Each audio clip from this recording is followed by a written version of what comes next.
A beam of electric light pierces the darkness over the calm waters of the Atlantic Ocean. The Titanic is quietly making its way through the waves, its passengers asleep, when suddenly a monstrous white shape is caught in the light beam. The fateful iceberg is about to rend the side of the legendary ship.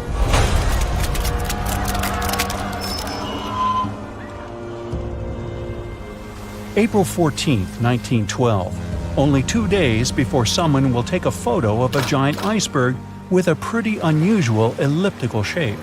It turns out that this iceberg most likely formed out of snow that fell 100,000 years ago. Researchers used computer modeling to figure out its origin. They used data from 1912 and added some new information about winds and ocean currents. They concluded that the iceberg was probably a part of a small cluster of glaciers in southwest Greenland. These days, it's possible to calculate the routes of such icebergs in any given year in the past.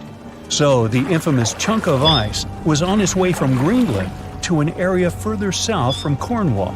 If the ship had passed through that region only 2 days later, the iceberg would have moved far away from the point where they met. At first, the weight of the most well-known iceberg in the world was 75 million tons. With time, it started to slowly melt away. And when it sank the Titanic, its weight was only 1.5 million tons. By the time of the collision, it had probably been melting for months, but it was still a true monster. When the Titanic sank, the iceberg was 400 feet long, and more than 100 feet of its surface was above the water. Some people believe it was a supermoon that caused the Titanic to sink. That night, there was a rare lunar event. It hadn't happened for 1,400 years. In normal conditions, the iceberg wouldn't have traveled so far south without melting and losing the largest part of its mass. But the supermoon could have been the reason for an unusually high tide that pulled the iceberg away from the glacier way faster than usual. There's a specific type of bacteria that slowly consumes the remains of the Titanic. Salt corrosion, ocean currents, freezing temperatures, plus this rust-eating microorganism might consume the entire wreckage. American actress Dorothy Gibson was aboard the Titanic. She survived, and when she arrived in New York, she started filming a movie called Saved from the Titanic almost right away. The movie was released only a month after the Titanic sank, and in the movie, she even wore the same shoes and clothes she had during the actual disaster. The movie was a big success at that time, but the only known copy was destroyed in a fire. 14 years before the Titanic sank, a novella called Futility had been published, and it seemed to have predicted the whole event. The plot centered around a fictional ship called the Titan that sank during its voyage. The Titan was almost the same size as Titanic, and they both went to the bottom in April. The reason was hitting an iceberg, too. Both the real and fictional ships were described as unsinkable, and both of them had the legally required number of lifeboats, which, as it turned out later, were nowhere near enough. We've seen it in the movie, but there were some real-life love stories happening on the Titanic, too. 13 couples even took a trip on the Titanic as part of their honeymoon. One of the couples owned Macy's department store in New York. Once it became clear the Titanic was rapidly sinking, the woman refused to go into a lifeboat without her husband. But he didn't want to join her while there were still women and children who he thought had to go first. Then his wife gave her coat to her maid. She insisted that the maid should get into the lifeboat, and she wanted her to be warm. As for the woman herself, she decided to stay with her husband till the end. Some people believe Titanic sank because of a mummy, not an iceberg.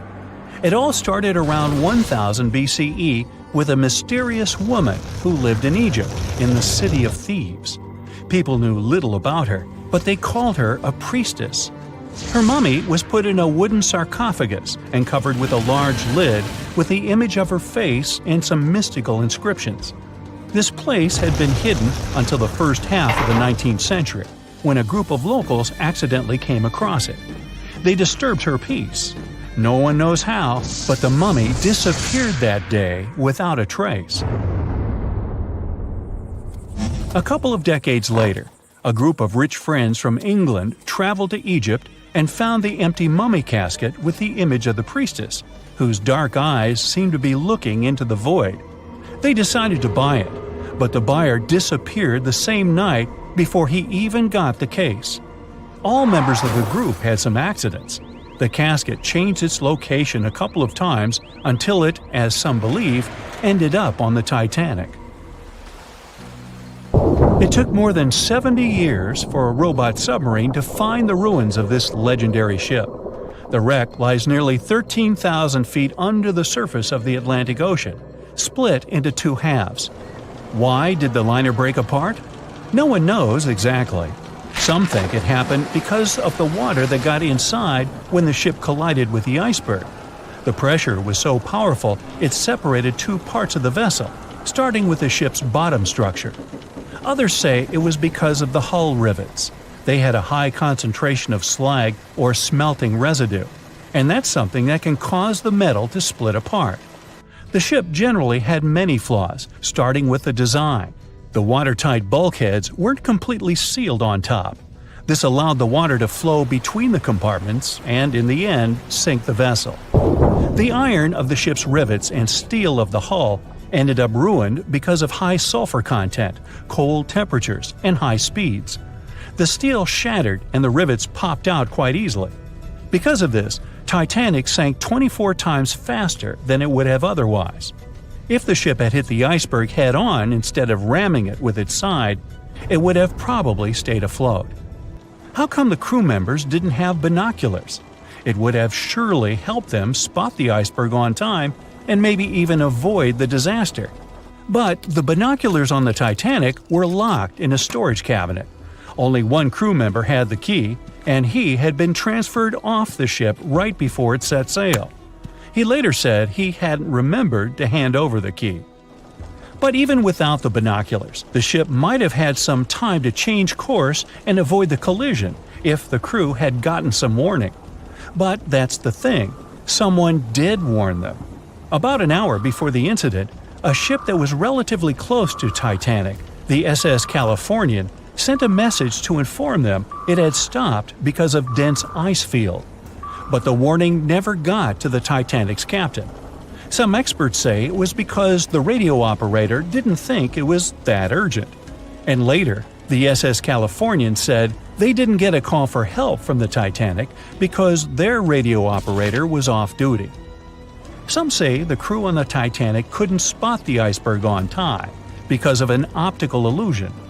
Atmospheric conditions that night probably caused super refraction, which could have camouflaged the berg. After all, no one actually saw the iceberg until it was too close to the ship to somehow avoid the crash. Not even a whole minute passed between the moment they saw the iceberg and the collision. It was only 37 seconds, and it took Titanic 2 hours and 40 minutes to disappear below the ocean's waves. They were on their way to the New World when a rendezvous with an iceberg crushed all of their dreams and hopes. There was panic and tears and heartbreaking goodbyes, like that of Jack and Rose. Or was there? Let's see how well you know the real story of Titanic. The love story of Jack Dawson and Rose DeWitt Bukater was inspired by true events. What do you say? Is it a myth or a fact?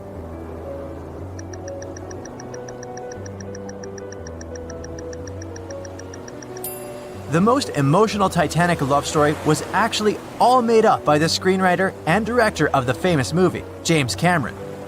Some passengers featured in the movie were real though, and by a mere coincidence, there was a J. Dawson on board.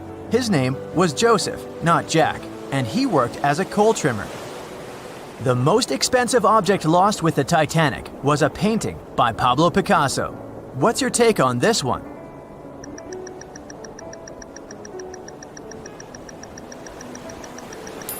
It's a myth. Another one given to us by the famous movie. The most valuable item that went down with the Titanic was probably a Mary Joseph Blondell painting, created in 1814. Some other valuable items were a violin that belonged to Wallace Hartley, the musician who insisted that they had to play till the very last moment. There was also a 1912 Renault Type CB Coupe de Ville that would now cost millions of dollars, a handwritten manuscript by Joseph Conrad, first edition essays by Francis Bacon, 5 Steinway grand pianos, and, of course, some fine china plates and cups and first-class passengers' jewelry. The Titanic was the largest and the most luxurious passenger ship of its time. Does it sound real to you?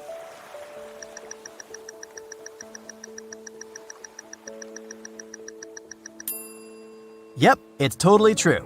In April 1912, the Titanic was the largest ship ever built.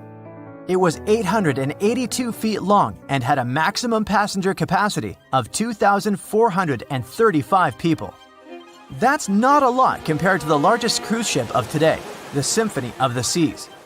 It's just a bit longer than the Titanic, but has more than double the passenger numbers. And yes, no other cruise liner has probably beaten the Titanic in terms of luxury to this day. It costs more than $200 million to build in today's money. The tickets were also quite expensive. Duh! First-class tickets ranged in price from $1,700 in today's money for a berth up to $50,000 for one of the 2 parlor suites. Second-class tickets were $700. Third-class passengers had to pay between $170 to $460. Most of the passengers of the unsinkable ship managed to survive. True or false?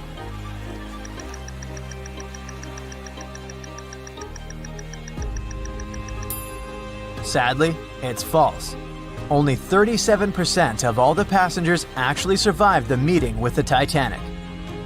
Around 61% of the first-class passengers, 42% of the second-class passengers, and 24% of the third-class passengers made it out alive. The Titanic was passing through the Bermuda Triangle when things went wrong, and that's probably why it sunk. What do you say? Myth or reality?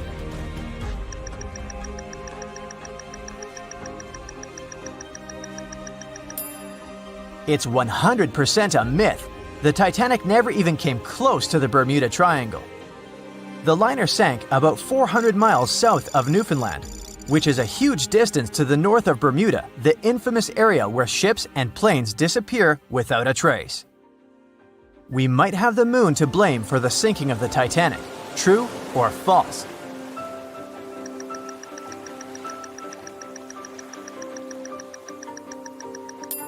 This one is true.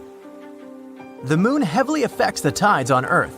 The closer the moon is to the Earth, the stronger the tides are because of the increasing gravity of our satellite. Back in 1912, the moon was so close it made several glaciers in Greenland break apart. Massive chunks of ice that broke off from the glaciers started floating south. The supermoon event came just 6 minutes after a spring tide, the alignment of the moon, the sun, and the Earth that makes their combined gravity reach its peak twice a month. And the day before, our planet had come the closest to the sun that year, which made the gravity even stronger.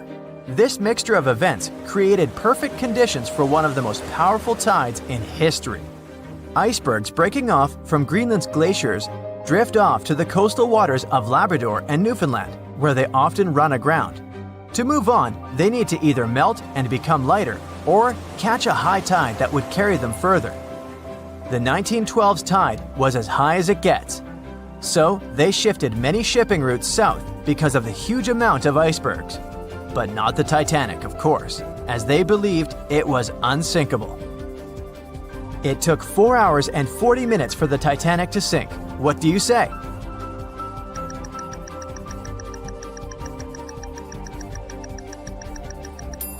It's false, and if you're a Titanic expert, you definitely know it was actually 2 hours and 40 minutes.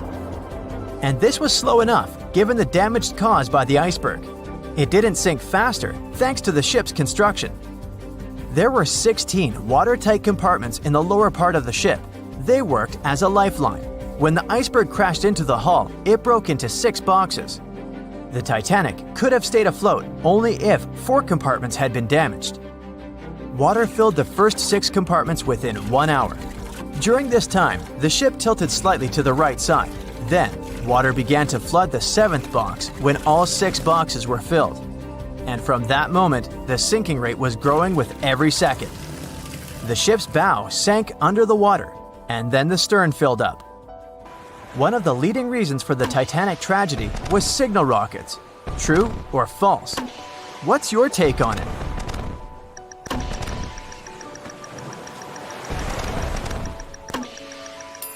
This one is true. When any ship sinks, the crew members must release red flares. It's a signal to all nearby ships that someone is in trouble. But for an unknown reason, someone put white lights in the Titanic's rocket box. When the ship crashed into an iceberg, the crew members released white flares. Another ship, SS Californian, was nearby at the time. Its captain knew the Titanic was going through a dangerous iceberg area. The crew of this ship didn't see the Titanic in the dark, but they noticed white rockets. Radio communication between the vessels didn't work. The SS Californian operator turned off the receiver. The Californian captain felt that something was wrong, so he sent a Morse lamp signal to the Titanic. But it was too late. The ship was already underwater, so no one could respond. Another ship, Samson, was sailing alongside the Titanic. It drifted with lights off since it was catching seals, and that's not legal. When the captain saw the Titanic's white rockets, he thought it was the Coast Guard. So Samson sailed away as fast as they could. They realized they had abandoned the drowning passengers once they made it to Iceland and learned the horrible news. In 1996, one expedition managed to raise the Titanic from the ocean floor. Do you believe it?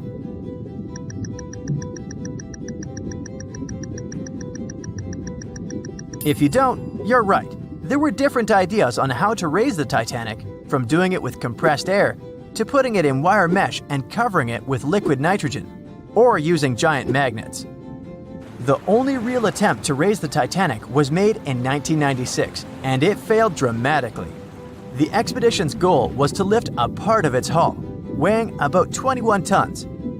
It would still have been the largest piece to see the sunlight again, if the operation had succeeded, that is. They lowered 4 large bags filled with diesel fuel to the bottom of the ocean and attached them to the hull plate. Then, the fuel bags were released and they started lifting the pieces on their own. The plate was about 200 feet below the surface when the weather got rough. The expedition members decided to tow the part to calmer waters around 80 miles away. Long before they reached the towing destination, half of the plate broke off and sank to the bottom again. 2 of the lifting bags seemed to have broken loose, and the hull went down. The Titanic will most likely crumble to dust halfway up if someone tries lifting it again. So, how many correct answers do you have? Let me know in the comments below. On April 10, 1912, crowds gathered at Southampton Beach to wave off what was, at the time, the world's largest and most prestigious ship, the RMS Titanic. The cost of the most expensive first-class parlor ticket was $4,350. That's around $70,000 in today's money. But barely 5 days after steaming away, the ship was swallowed by the Atlantic Ocean. So let's rewind and go back to what actually happened on that fateful night. The captain wanted to set a speed record for the ship's maiden voyage and arrive early. The ship was deemed unsinkable, so he went full throttle into the dark Arctic waters. After spotting the 100-foot iceberg, the crew desperately tried to steer the vessel away and avoid the collision, but the Titanic was traveling too fast, and the iceberg tore down the side of the ship, creating a huge opening in the hull. It wasn't a continuous rip, and damage was caused in several places. In total, the damage spanned along an area of around 300 feet. But the ship's designers had prepared for the prospect of a collision and added watertight compartments down each side of the ship to act as a buffer zone. 4 of these compartments could be breached and the ship would still stay afloat. But because the iceberg tore down the side of the Titanic, it ripped holes in 6 compartments.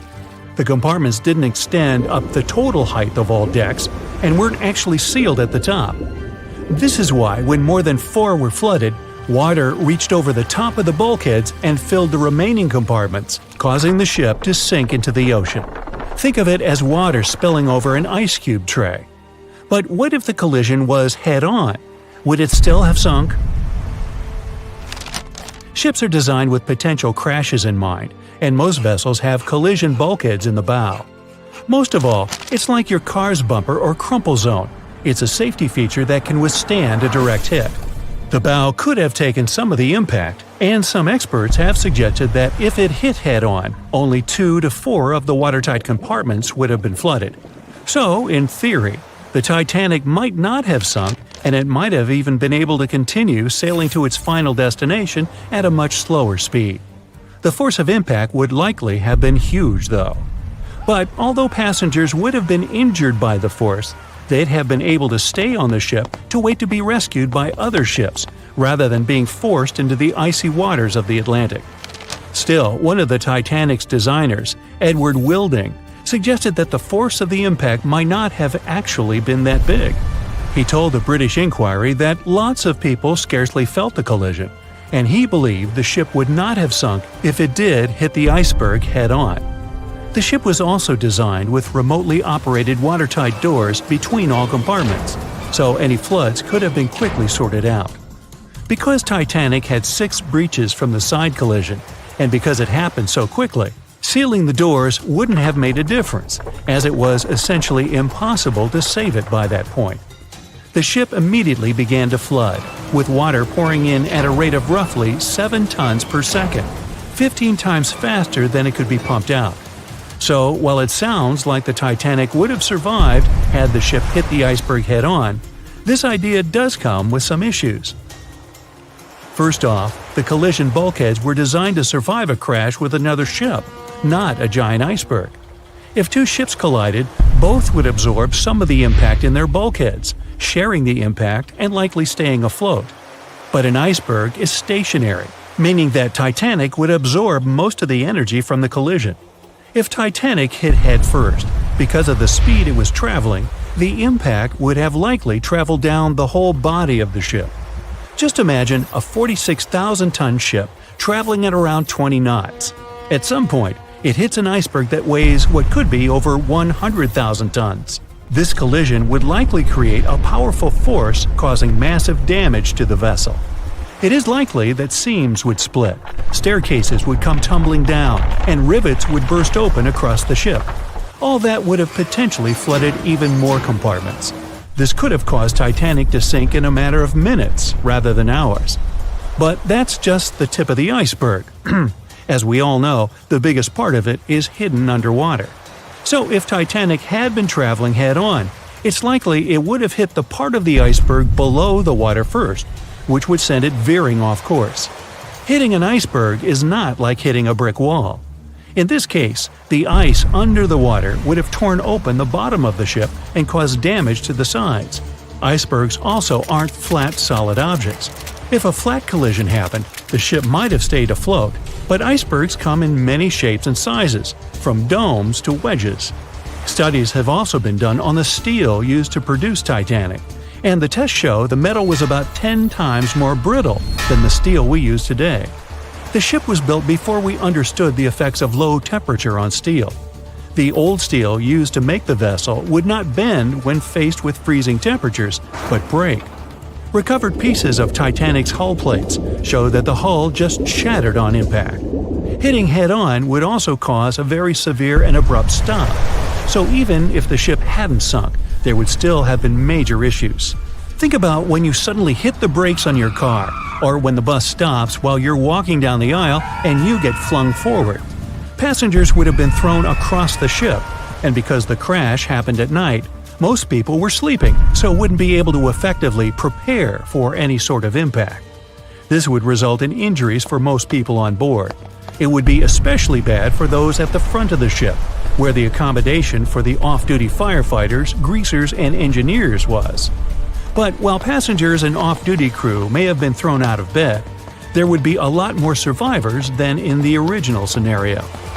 Many ships have had head-on collisions and made it back to shore. Not many people know that Titanic actually had 2 sister ships. The White Star Line, the company that built Titanic, also built vessels called Britannic and Olympic.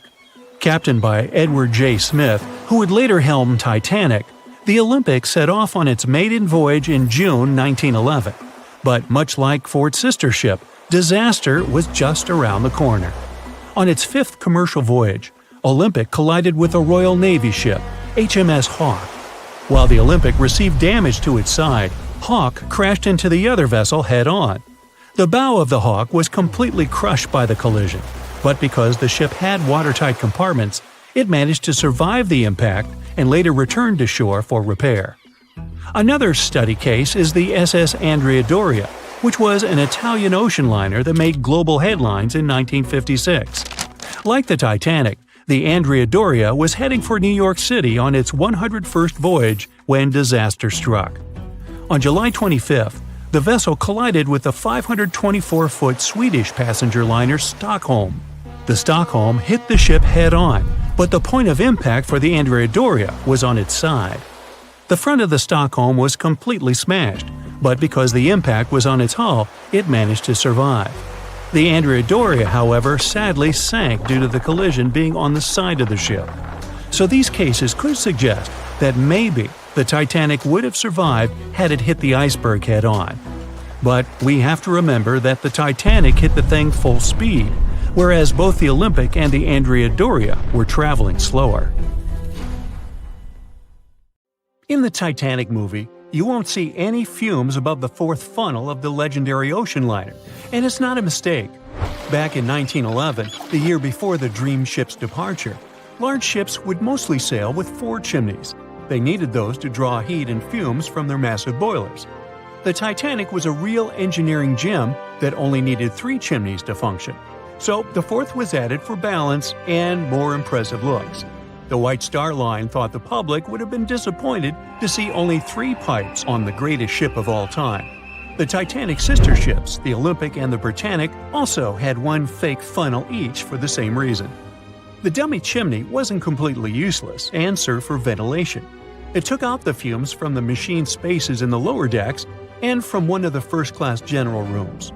1 big ventilation funnel, instead of several small ones, helped to declutter the upper decks and left more open space for passengers to enjoy their strolls. When Titanic went down, the funnels, each weighing 60 tons, went down with the rest of the ship. They were made extra tall to make sure the passengers weren't covered in the soot being ejected. Their height and weight let them stay in the upright position. The forward funnel, followed by the others, fell only when the ship went for the final dive. Those chimneys were much lighter than the bow, so they spread among other debris. The light material they were made of flattened once it hit the bottom, and the iron-eating bacteria living deep down took care of it later. The bow of Titanic remained intact when it hit the seabed, but the stern was completely mangled. When the famous ocean liner hit that iceberg, things got really messy. It took the future movie star a whole 2 hours and 40 minutes to submerge completely. The collision let water flood 6 out of 16 watertight compartments. As the water gushed into the starboard side, the ship started to tilt down in the front and a bit to the right. By midnight, the damaged compartments were spilling water into others, and it was chaos because these compartments were only watertight horizontally. Soon enough, water started flooding through the anchor chain holes, and by 2 a.m., the bow was sinking, and the stern's propellers were lifted out of the water. The ship kept flooding until the moment the bow went underwater, and the stern shot up almost 45 degrees.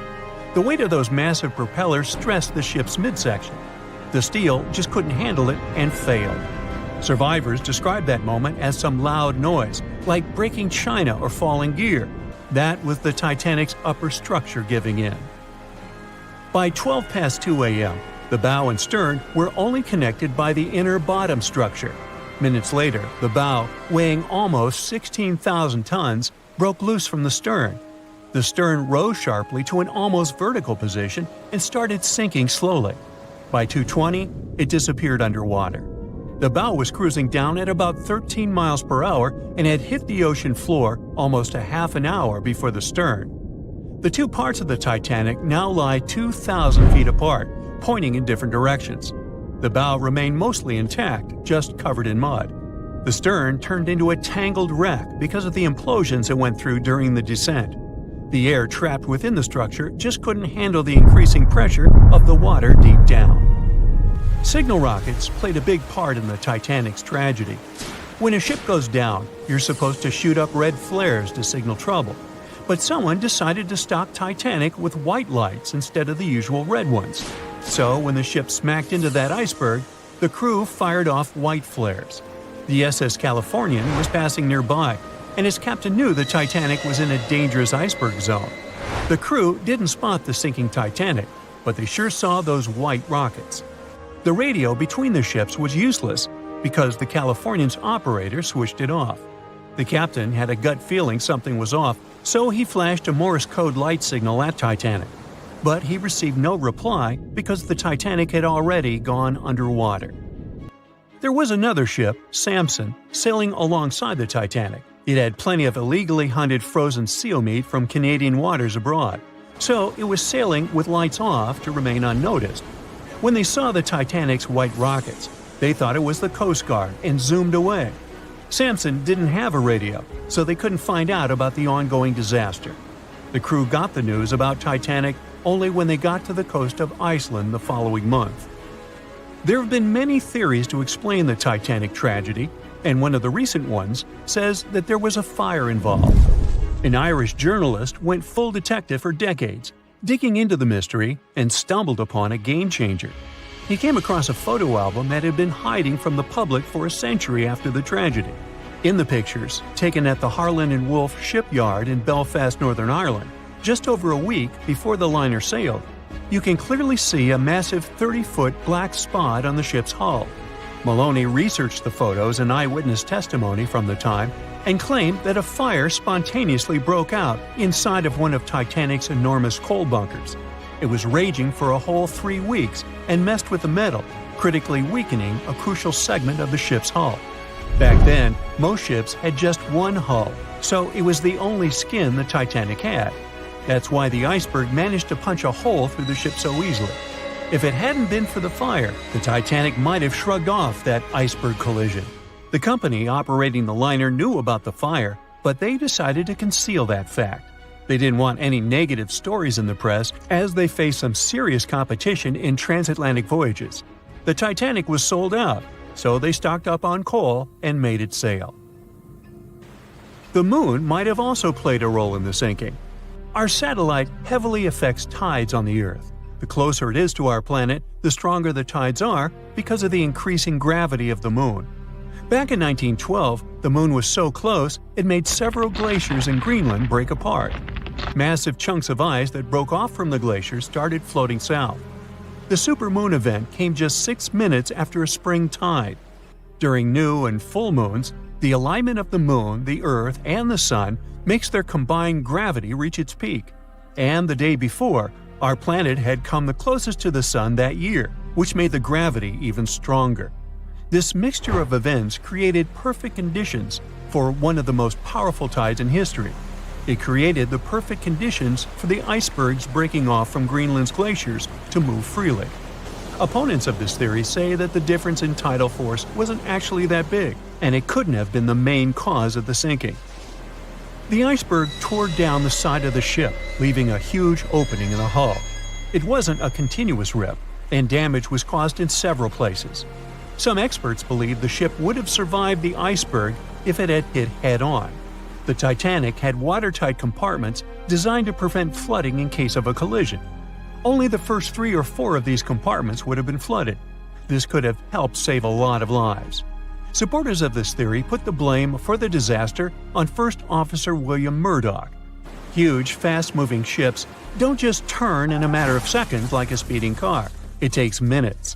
When Murdoch realized the collision was inevitable, he tried dodging left to avoid a direct hit. But despite his efforts, the ship still collided with the iceberg. You know the rest. Can you guess how many theories of the Titanic's sinking exist? Right, loads, including a theory of my own, which I'm going to share with you today. And then you can decide which one seems most likely to you. One Piece theory. The very first version of the events was the One Piece theory. It's very simple and basically claims that the sinking happened without any breakups. 2:15 a.m., the ship collides with an iceberg. 2:18 a.m., the lights go out. The ship reaches an angle of 45 degrees and then quickly begins its final plunge into the ocean depths. 2:20 a.m., only about 3 minutes later, the RMS Titanic disappears under the surface of the ocean for good.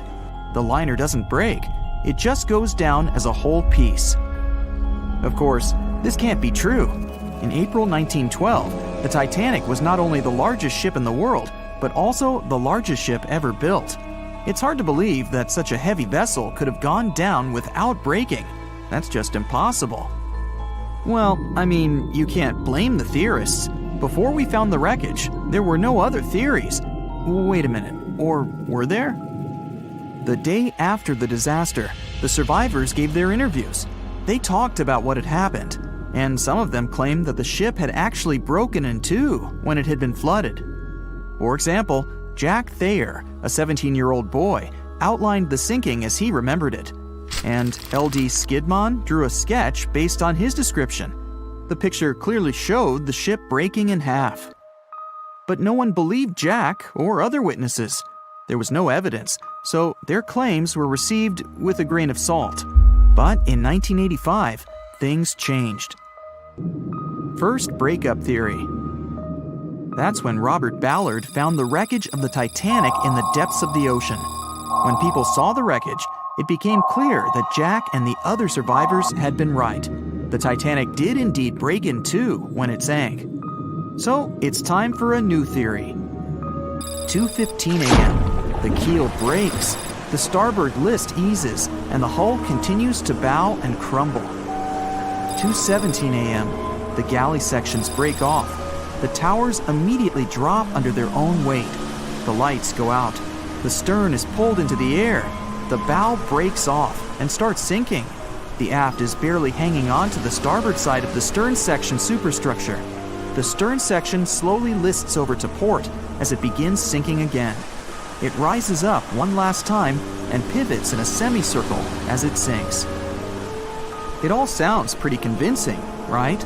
But people began to find plot holes in this theory. For example, the Titanic couldn't have held together until it reached such a high angle.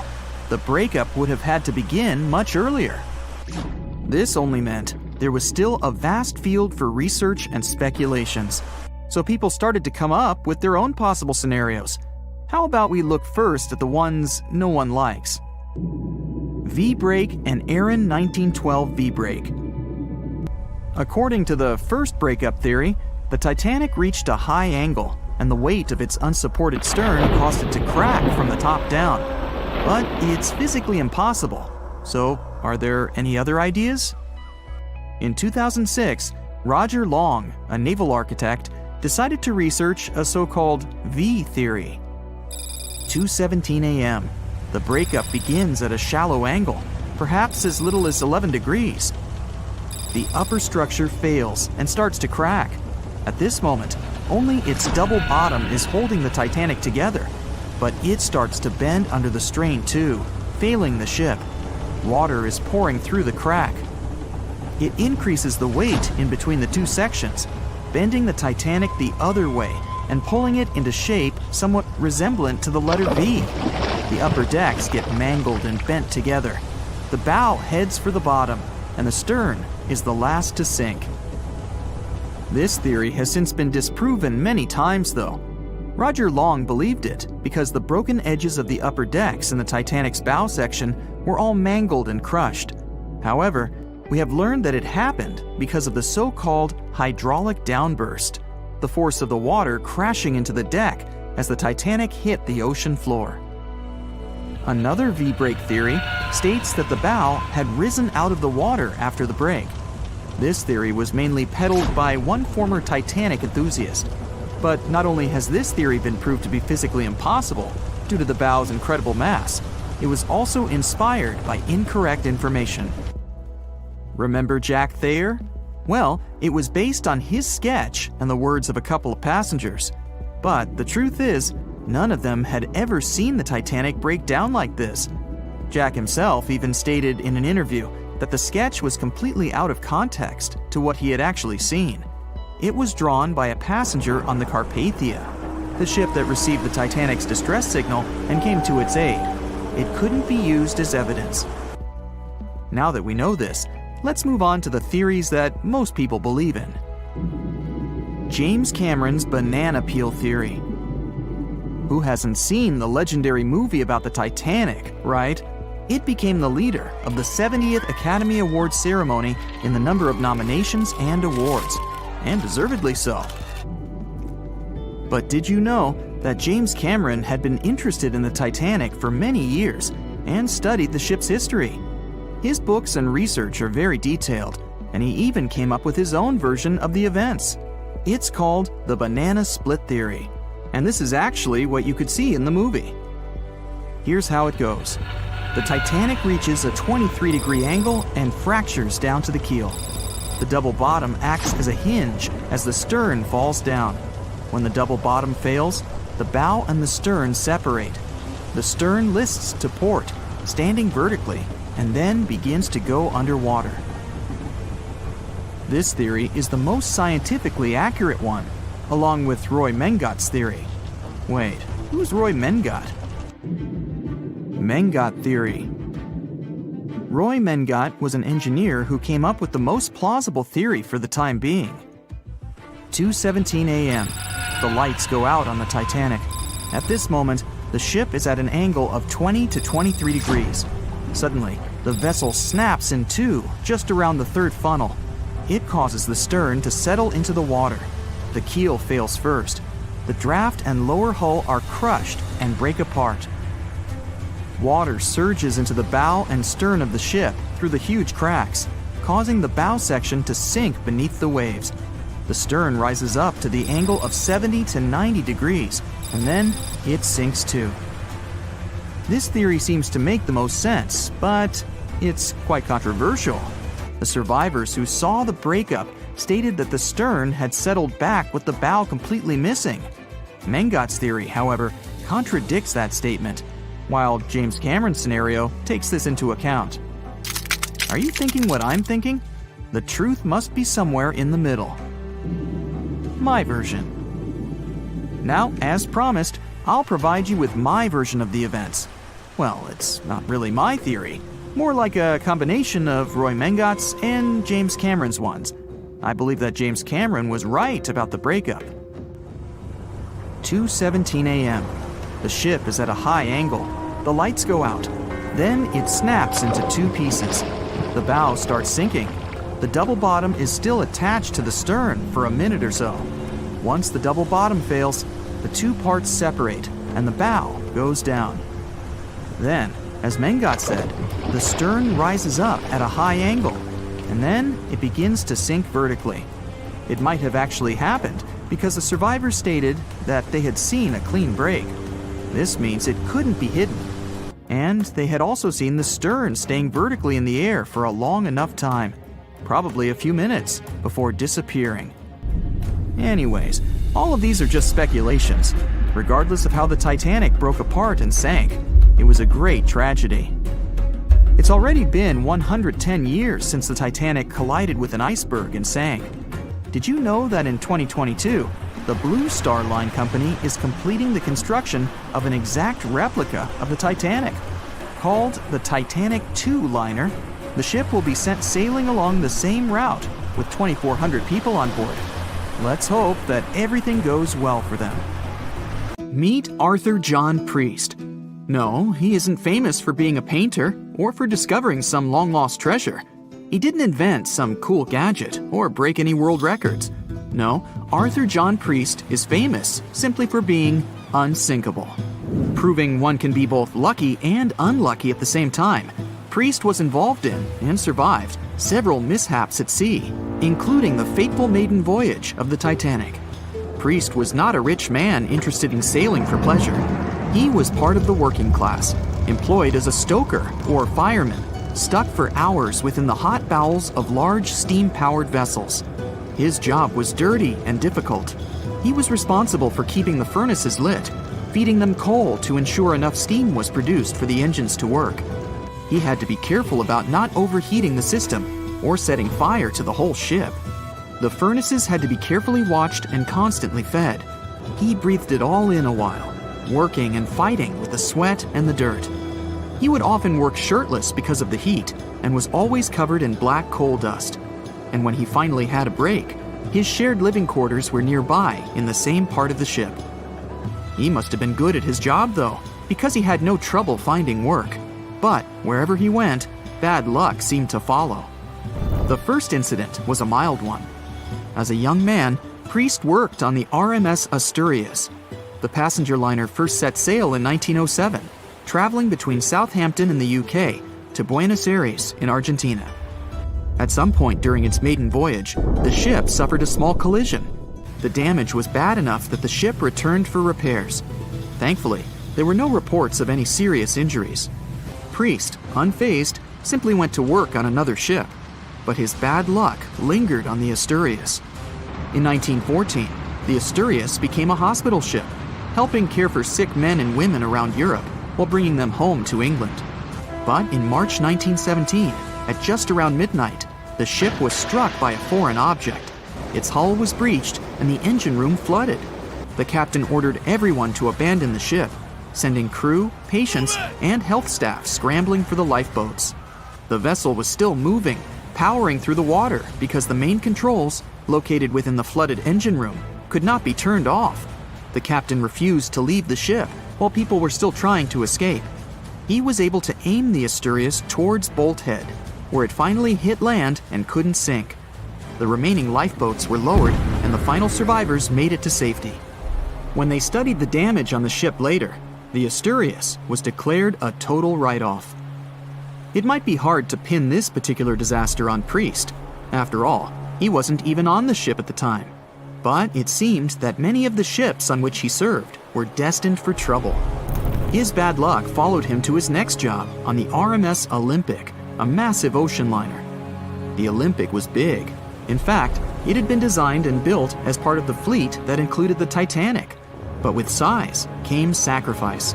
The Olympic was great at moving in one direction, but very difficult to handle when it needed to turn. It was September 1911. The Olympic was trying to alter its course. The Hawk, a smaller ship sailing nearby, didn't give the larger vessel enough room to maneuver, and the two slammed into each other. Because the Hawk was engineered to deal with potential confrontations when out at sea, its reinforced bow tore through the Olympic. Two large gashes appeared on the ocean liner's side. The propeller shaft was badly twisted, and worse, the ship began to take on water. Somehow, the Olympic made it to shore without sinking, and nobody was seriously hurt. Priest had no idea that this was just a small taste of what his future held for him.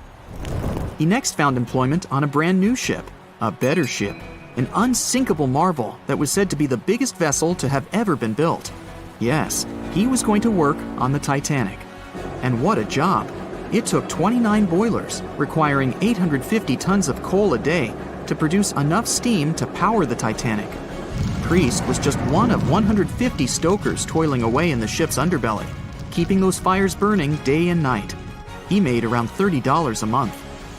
But on April 14, 1912, he would find himself flung from a world of extreme heat to one of blistering cold. At approximately 11:35 p.m., the crew spotted an iceberg. The Titanic tried to avoid it, but the alarm had been sounded too late. 5 minutes later, the two collided. The iceberg tore through the hull, and the once watertight compartments inside were badly ruptured. As the cold Atlantic water flooded in, the ship began to sink. Distress signals were sent, but the closest ship, the Carpathia, was over 3 hours away. In the dark of night and stuck in the middle of nowhere, the crew and passengers panicked. Those who could scrambled for the lifeboats. Others jumped into the icy waters. In total, only 706 survived that terrible night. Priest, at the time of the collision, was down in the ship's lower quarters. He was on break, relaxing from a hard day of work. And as the ship went down, so did his chances of survival. He and his fellow workers were in the most dangerous position on the ship. They had to make their way through a maze of corridors and gangways, some of which were flooded, in a mad dash to the deck. And then they faced the frigid water, jumping in and desperately swimming to safety. The ocean was so cold that Priest even suffered frostbite before finding his way onto a lifeboat. He was one of only 44 stokers to survive that night. After an experience like that, most of us would never set foot on a boat again. But Priest had to work. His next job also ended in disaster. He was offered employment on the HMS Alcantara. It went down in 1916, and Priest was again one of the few to make it to safety. He was badly wounded in the process. But he kept pressing his luck, and his next job as a stoker may have felt eerily familiar. He would be working on a ship built by the same people behind both the Olympic and the Titanic. And this ship, named the Britannic, was the biggest of the three. It was also believed to be a superior vessel, fitted with new safety features after the Titanic sank. For example, it had 48 open lifeboats, 46 of which were the largest ever used on a ship before. 2 of these were even motorized and equipped with special communication devices. The good news? The Britannic survived its first trip without incident. It was already doing better than the Titanic ever did. However, on November 21st, 1916, the Britannic was shaken by a loud explosion while traveling through the key channel in the Aegean Sea. The hull was damaged, and some of the compartments began to fill with water. But, unlike the Titanic, the Britannic had been designed for just such an emergency. It had been fitted with 5 watertight bulkheads. Intact, these would help keep the ship safe and floating for a much longer period of time. But there was one issue. Portholes along the lower decks had foolishly been left open. As the ship tilted, the portholes let in water, which flooded the Britannic and hastened its descent into the sea. This effectively made those watertight bulkheads useless. The ship was going down fast, much faster, in fact, than the Titanic had sunk. 35 of the lifeboats were successfully launched, saving most on board. Of the 1,066 passengers and crew, 1,036 survived. Priest, his luck intact, was one of them. And yet, he still wasn't done with a life at sea. He accepted a position as a stoker on the Donegal. It was a smaller passenger ferry that had been converted for use as a hospital boat. In April 1917, it was struck by a foreign object while fleeing an unsafe situation, and though he suffered from a head injury, Priest was again one of the survivors. It took experiencing 2 collisions and 4 sinkings before Priest was finally ready to retire. In fact, he reportedly said he only gave it up because no one wanted to sail with him. Can you blame them? He would live out the rest of his life on dry land in Southampton, England, with his wife Annie and their 3 sons. But Arthur John Priest would always be remembered as the unsinkable stoker.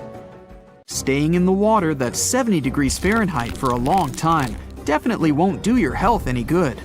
A water temperature of 50 degrees Fahrenheit is a nightmare. It feels much colder than the air of the same temperature. The passengers of the Titanic were in 28 degrees Fahrenheit water. Can you imagine how cold it was? Even the iceberg that the Titanic met was warmer. The water didn't freeze because of the high salt content. But what if the temperature had been higher? What if the Titanic had sunk in warm water, say 120 degrees Fahrenheit? Theoretically, this could have happened had the waters of the North Atlantic met a warm undercurrent from the southern part of the ocean on disaster day. But this heat wouldn't have been enough. The ocean area is too vast, and the temperature is too low at night. The warm undercurrent alone wouldn't have made a difference for people who were overboard. But if the Titanic had sunk in another place at one particular moment, perhaps then all people could have been saved, thanks to an incredible natural phenomenon. Now, on board everybody, our voyage to a parallel universe begins. It's a moonless night on April 14th through 15th. The Titanic crashes into an iceberg. Icy water floods the lower decks. The captain sends a distress signal. The nearest rescue ship, Carpathia, is 58 miles away from the sinking Titanic. At maximum speed, Carpathia will get there in 4 hours. That's quite long, even in warm tropical waters, since your body loses heat anyway. The Titanic begins to sink. The crew downs lifeboats. Some of the passengers jump overboard. The ship is going under the water. There are no boats left, so you jump along with other passengers. It feels as if you got inside a huge iceberg. The water is so cold that it's hard for you to move. You can't even scream because there's no air in your lungs. But at this moment, you feel a pleasant warmth coming from the depths. The heat rises above your knees and waist, then reaches your neck. Finally, you regain control of your muscles and can breathe deeply. You notice that all the other passengers feel the same warmth. The water becomes a little hot. It makes you happy. But in a moment, horror replaces your delight.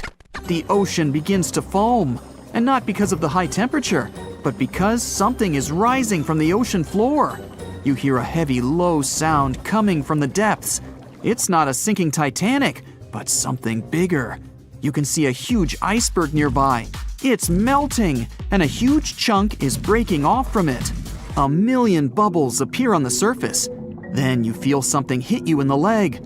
Thousands of strange lightweight rocks are rising from below. There are also massive plates among them. People use them as lifeboats. You climb on one of those rocks and look at the ship. It doesn't sink, since all the water is bubbling and pushing the vessel up. You take one of the small rocks and understand everything. It's pumice. An underwater volcano has woken up right under the ship. Thousands of tons of volcanic rock are floating to the surface. When it erupts, its magma shakes the entire space, heats the water, and destroys the seabed. But it doesn't result in anything destructive on the surface. The enormous pressure of hundreds of millions of gallons of water suppresses the volcano's power. Molten rocks of the Earth's crust are pressed against the seabed, and pumice rises to the surface. And here's why it happens. The upper part of Earth consists of many solid parts, tectonic plates. These plates collide with each other and divide. And when one part separates from another, the magma immediately comes up. So, all volcanoes are these unstable fault sites. If the Titanic had sailed over one of these areas during an eruption, many passengers would have been saved. Back in the parallel universe, you notice the Titanic starts sinking again. The water is no longer bubbling. The volcano has gone out. In a matter of seconds, the ocean turns icy again. Fortunately, you have your pumice lifeboat. This is enough to wait for rescuers. But let's imagine a situation with no underwater volcano and an iceberg. A situation when the water was warm from the very beginning. One of the engines in the motor compartment of the ship breaks down. Several pipes burst because of increased pressure, and now there's a crack in the ship's body. Water is filling the lower decks. The ship is sinking. People evacuate on lifeboats. There's less panic since the night is warm and no one is freezing. Each passenger gets a life jacket. The ship is breaking. You understand that you have to jump. The Titanic goes underwater. Many passengers fall overboard in horror. They dive into the dark ocean and immediately come to the surface. Panic and complete chaos take over. The ship disappears in the dark, and finally, it's all silent. A few minutes pass, and you notice there's no panic at all. The water is warm. Almost all passengers have life jackets. Someone is floating on the wooden ship wreckage. After a couple of hours, the water no longer seems so comfortable. The ocean takes away your body heat. To keep warm, passengers swim closer to each other in a tight circle. Yeah, now it's quite possible to wait for another couple of hours till the rescuers come. People on lifeboats sail closer and take those who freeze on board. Passengers take turns, 20 minutes in the water, then 20 minutes in boats. It's essential not to take your clothes off. Even a wet outfit helps keep your body warm for longer. And when it seems that everyone is saved, somebody screams. A girl in a boat looks scared. She trembles with fear and points her finger into the black water.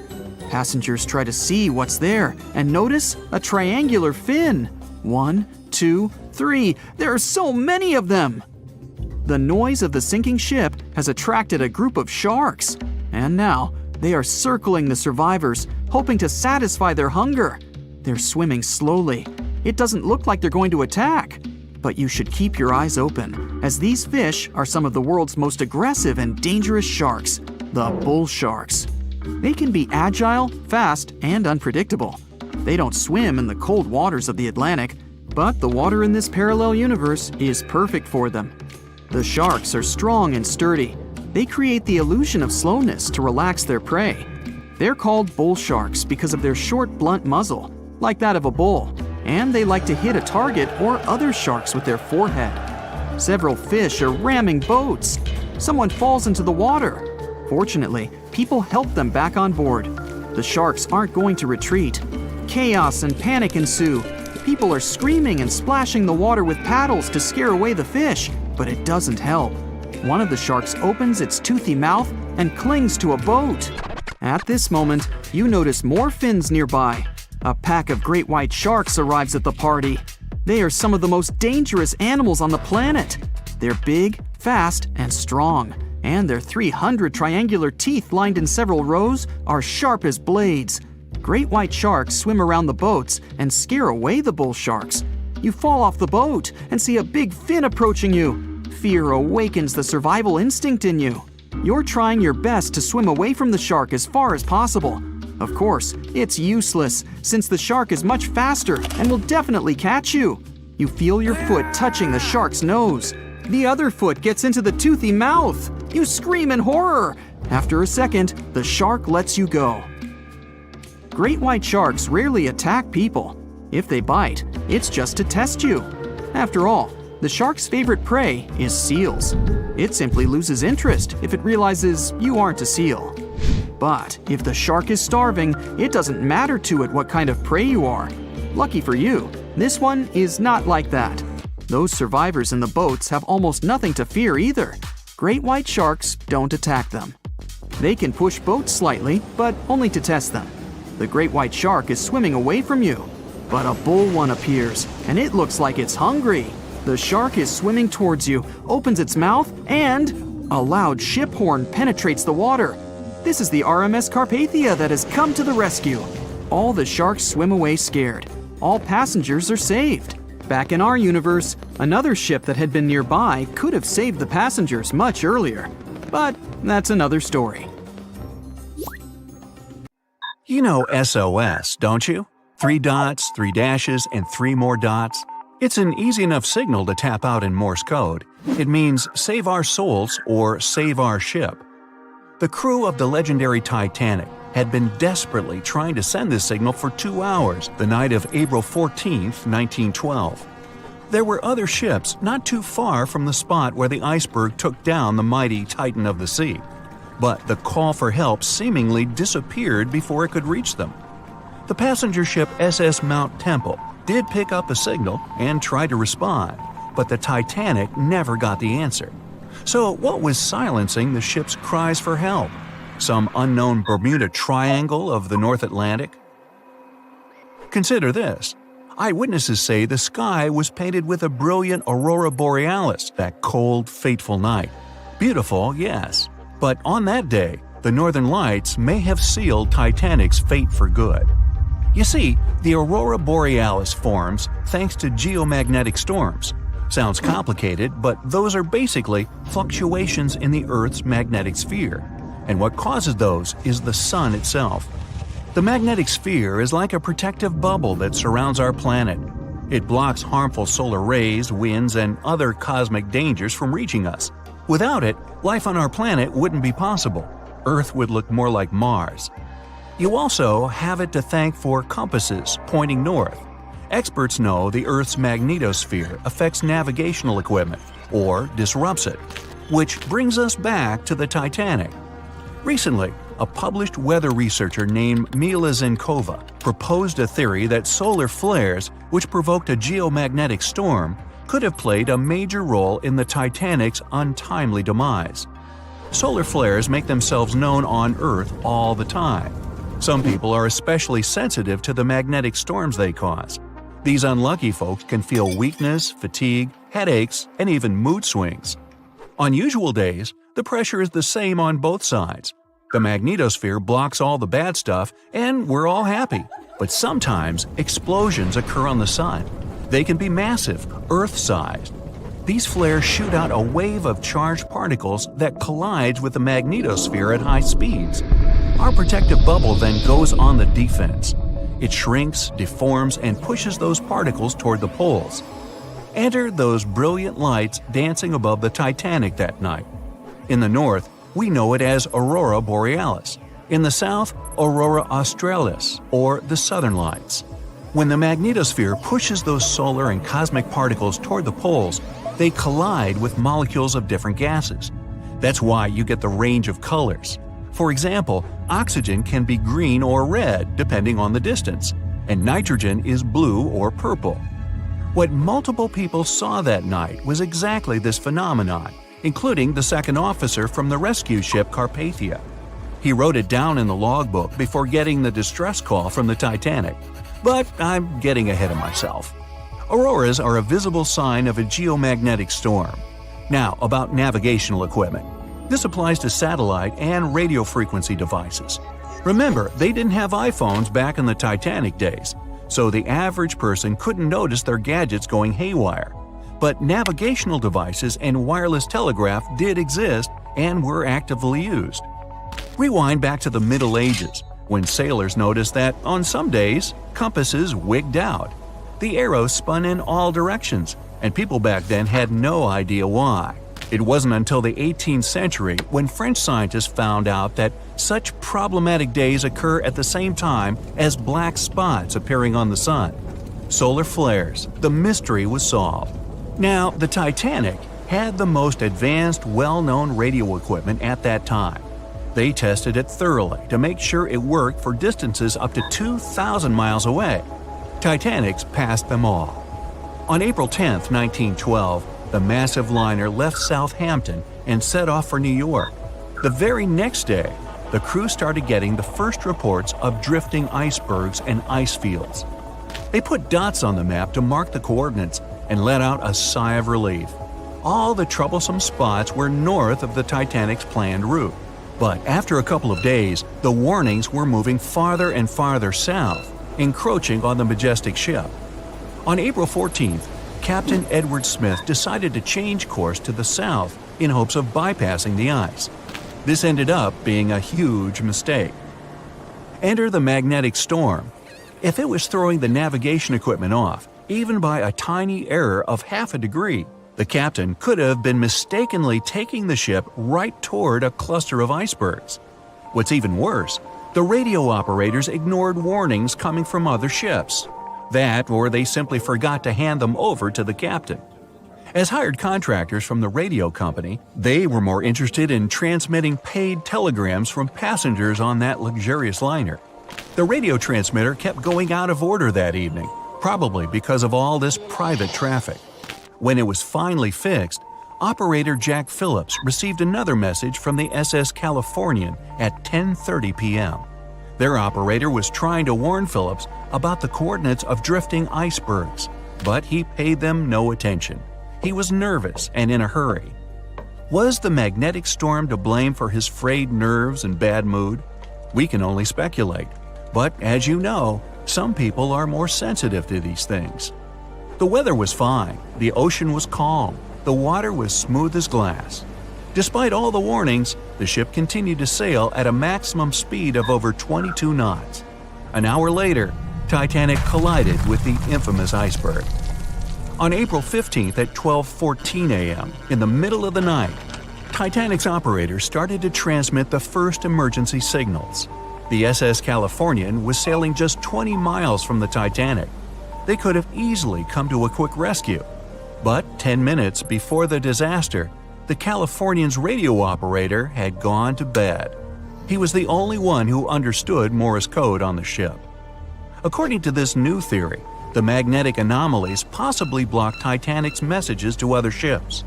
For example, the steamer SS La Providence didn't receive any signals from the sinking ship at all. Yet they were still getting transmissions from another giant, the Olympic, which was 500 miles from the Titanic. That night, the signals were acting strange. They simply got lost somewhere in space, or they were like a jumbled riddle, impossible to solve. The SS Mount Temple did get a message and rushed to Titanic's aid. But as fate would have it, the rescue ship got stuck in ice. She did arrive at Titanic's last known coordinates, but the luxury liner was nowhere to be seen. So were the coordinates accurate at all? The steamer Carpathia was about 60 miles away. At 12:30, their radio operator told the Titanic's crew they were rushing to help. The ship famous for coming to the aid, Carpathia, was going full steam ahead. But here's the odd part. At first, they headed to the wrong spot. The magnetic storm could have thrown its equipment off. Good news is the steamer did end up reaching the right place when they saw the lifeboats full of passengers. Interestingly, once she reached land, the Carpathia didn't have any problems with her equipment. The blackout happened just around the wreckage site. The following investigation blamed radio amateurs for blocking signals. We now might know otherwise. Zinkova explains that at that time, they didn't know exactly how and to what extent the sun influences the Earth. No one could have guessed that the sun could tamper with these massive ships' navigational equipment, especially one that had the best of the best at the time. There's another theory that even the moon could have played a role. Some researchers claim that in January 1912, our natural satellite was closer to the Earth than usual. It caused very strong tides and raised the sea level. Every year, icebergs break away from Greenland and stop around Newfoundland. But not that year. The increased water flow pushed them further for 3 months. And come April, they were right in the way of transatlantic ships. Unfortunately, it was a recipe for disaster when it came to the mighty Titanic. No one could ever have imagined that the unsinkable Titanic would collide with an iceberg, except for one man, William Thomas Stead. Well, not directly, of course. It's not like he jolted out of bed one day, envisioning the fall of the Titanic. Rather, he wrote an empowering short story called How the Mail Steamer Went Down in Mid-Atlantic by a Survivor on March 3, 1886, 26 years before Titanic sank. Okay, let's do a super quick recap. Titanic was traveling from Southampton to New York in April 1912 in the North Atlantic. The ship hit an iceberg, and less than 3 hours later, it was completely underwater. Out of 2,208 people on board, just 706 survived due to the limited number of lifeboats and icy cold water. Another passenger ship, Carpathia, heard the distress call, picked up the survivors, and brought them safely to New York. The short story William Stead wrote was about Thomas, a British sailor, who got on a passenger liner bound for the U.S. At one point, the protagonist realized there weren't enough lifeboats for everyone on board the ship in case something happened. A couple of days later, heavy fog covered everything in sight. Luck was not on the liner's side, and it collided with a stray ship, just like Titanic struck an iceberg. Only 200 out of the 916 people made it safely to the U.S. The main character managed to survive by jumping into the water and climbing into one of the lifeboats. Now, you'd think that the story riled up everyone in the industry to add extra lifeboats on ships. But sadly, it received very little attention when it was published. Even more tragically, William Thomas Stead was on Titanic when it sank, and he didn't make it. The survivors who knew Stead mentioned that he had always been cheerful and had loved to chat during meals. He complimented the ship's design and how sturdy it was. Witnesses also talked about how he had been helpful when the ship had been sinking, having given his life jacket to someone else. He was a journalist by profession and was on his way to New York for a ceremony. One of his most important contributions to modern journalism was the use of illustrations in every newspaper article. He also introduced newspaper interviews, and they're still used to this day along with illustrations. But this story wasn't the only published work that predicted the disaster. Morgan Robertson was an author and former ship captain who wrote short stories and novels. His most notable novella is The Wreck of the Titan. It's also known as Futility. The book was written in 1898, 14 years before Titanic. It was a fictional story about the Titan, an ocean liner similar to Titanic, which was crossing the North Atlantic.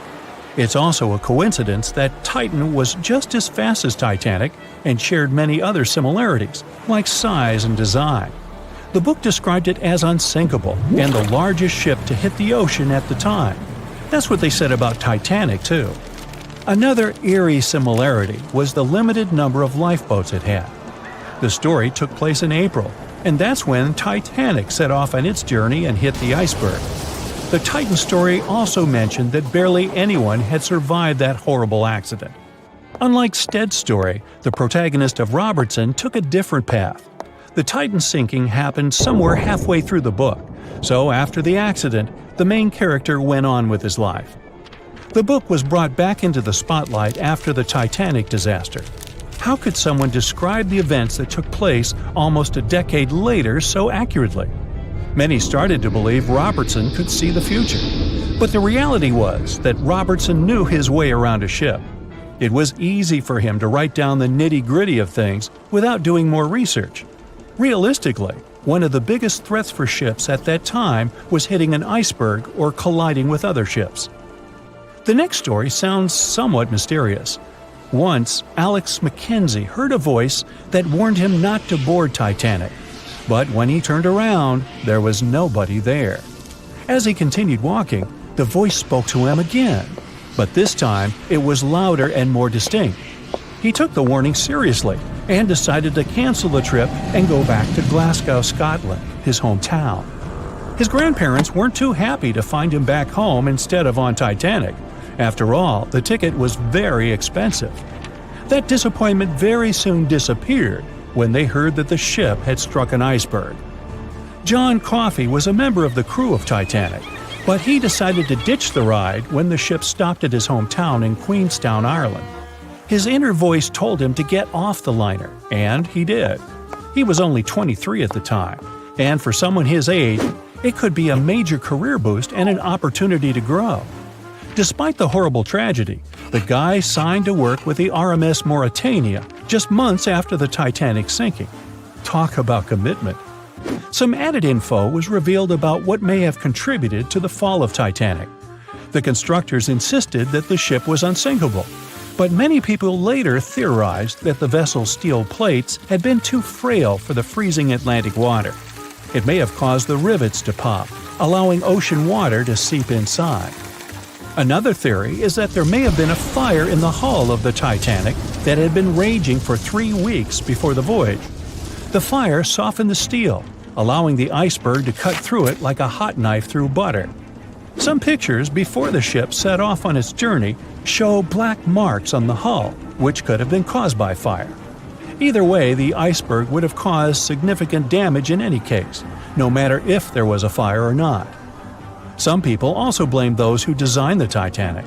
The ship was built with large joints at the bottom, which probably snapped easily during the collision. Of course, these are all theories, but we know for a fact that the iceberg was the main character of this drama, and that the works of Stead and Robertson should have been taken seriously. Either way, this should be a lesson for the future, helping to prevent similar tragic accidents. By the way, ocean liners and passenger ships wouldn't exist if it hadn't been for Thomas Newcomen. In 1712, he invented a steam engine that was so strong it could produce enough energy to power a ship. And a century later, in 1819, the first steamship traveled across the Atlantic Ocean to Liverpool, UK. It only took the vessel 29 days to cross the ocean. The passenger ship industry boomed in the early 1900s when it became easier for people to move to America or go on holidays. As decades rolled by, the use of aircraft stole the spotlight from passenger ships since planes were faster and more efficient. Nowadays, it's quite rare for a passenger ship to collide with anything in open water. Modern technologies can detect anything that can pose a threat and even predict stormy weather. Cruise ships these days are giants compared to the vessels of Titanic's era. Modern ships can carry almost twice the number of passengers and have amenities folks back then could only dream of. Most cruise ships these days have several restaurants to choose from, multiple swimming pools, and game rooms to catch a break. If you're in the mood for some fun, you can watch live performances. Don't forget about the helicopter pad, because why not? Don't worry if you start feeling unwell. The in-house doctors are always there to help any passenger in need. And these ships are only going to get bigger. Putting Titanic and a modern cruise ship side by side is like comparing a corgi to a Doberman. Back then, Titanic was the biggest and most cutting-edge vessel anyone could dream of. So, who knows what the future of cruise ships can hold? We might even have entire cities floating around. That would be a really big boat. It was the biggest ship ever built in its time, and it was supposed to be unsinkable. But within days of steaming out on its first voyage in 1912, the Titanic was gone beneath the relentless waves of the North Atlantic Ocean.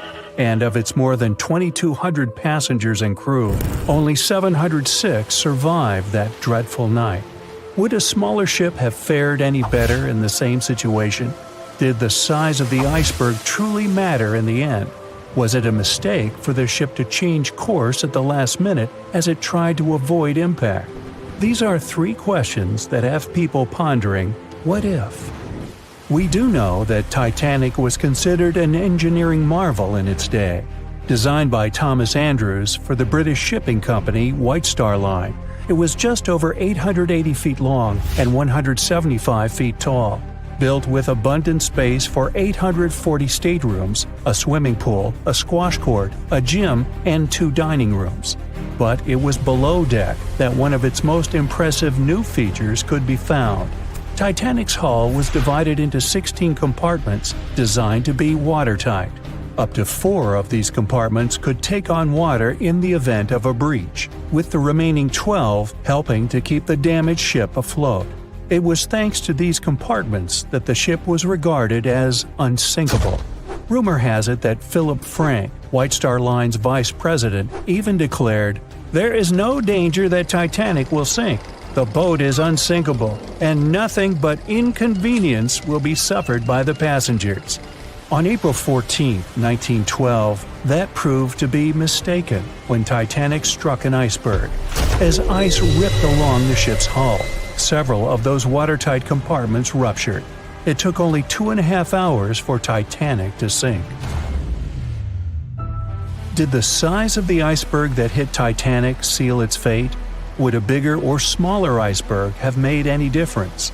Icebergs come in a wide variety of shapes and sizes. They are pieces of ice that have broken away from glaciers or ice shelves in the Arctic and Antarctic, and are now wandering across the ocean until they eventually melt. One of the tallest icebergs ever found would have easily dwarfed Titanic. Discovered in 1957, it was 550 feet high. That's close to the height of the Washington Monument. Imagine ramming into something that big. Smaller icebergs, though, can turn out just as dangerous. Some are the size of houses and called bergy bits. Others, closer to the size of a car, are called growlers. These can be much harder for ships and boats to locate, making them more difficult to avoid. And though smaller, they can produce a lot of damage when hit. It's also critical to recall that icebergs are always bigger than they seem, with the majority of their mass lurking below the ocean surface. In fact, over 80% of an iceberg's volume is underwater. Most of its sharp, jagged edges cannot be seen. Roam too close, and you risk damaging your ship's hull. Because Titanic had little notice of its impending doom, a smaller iceberg, struck at the same angle, could still have been enough to bring that mighty ship down. Now, it's possible that had the iceberg been larger, it would have been spotted sooner. Titanic might have had time to alter course and avoid the impact. But missing that one iceberg would not have guaranteed Titanic's safety. It was traveling in a dangerous stretch of the Atlantic called Iceberg Alley. It's located 250 miles east and southeast of Newfoundland, Canada. Behind one iceberg, there could be another, and another after that. And so the crew on board had to remain very attentive to avoid several potential collisions, not just one. A smaller ship might have been better suited for the trip. Titanic's size was certainly a challenge when it came to steering. In fact, it had just left her dock in Southampton when it nearly collided with another smaller ocean liner, the SS New York, missing it by just 2 feet. The gigantic steamship was obviously not made for maneuvering quickly in tight quarters. A ship that size required time and space to change course. But when it comes to ships versus icebergs, a ship's size doesn't always matter. The Islander was a steamship designed to travel the Inside Passage in Alaska. In the summer of 1901, it struck an iceberg, which tore a hole in the front portion or bow of the ship. The vessel did not sink right away, and the crew tried to steer it to safety. Ultimately, its bow completely submerged, and its stern was lifted up and out of the water. It didn't take much longer before the ship sank completely. Of the 168 passengers and crew members, 128 survived, and $3 million in gold was lost. Islander had a 240-foot hull, making it almost a quarter of the size of Titanic, and that smaller size didn't seem to be much help in preventing a collision with an iceberg. And then there was the Hans Hedtoft in 1959. Also known as the Little Titanic or the Danish Titanic, it was referred to as the safest ship afloat. It was 272 feet long with 95 people on board. Much like the real Titanic, the Hans Hedtoft was specifically engineered to handle most of what the sea could throw its way. Along with its double steel bottom, it also had an armored bow and 7 watertight compartments. How could such a ship sink? But it could, and it did. It was on its first voyage, returning to Copenhagen, when it ran into trouble. On January 30th, it hit an iceberg.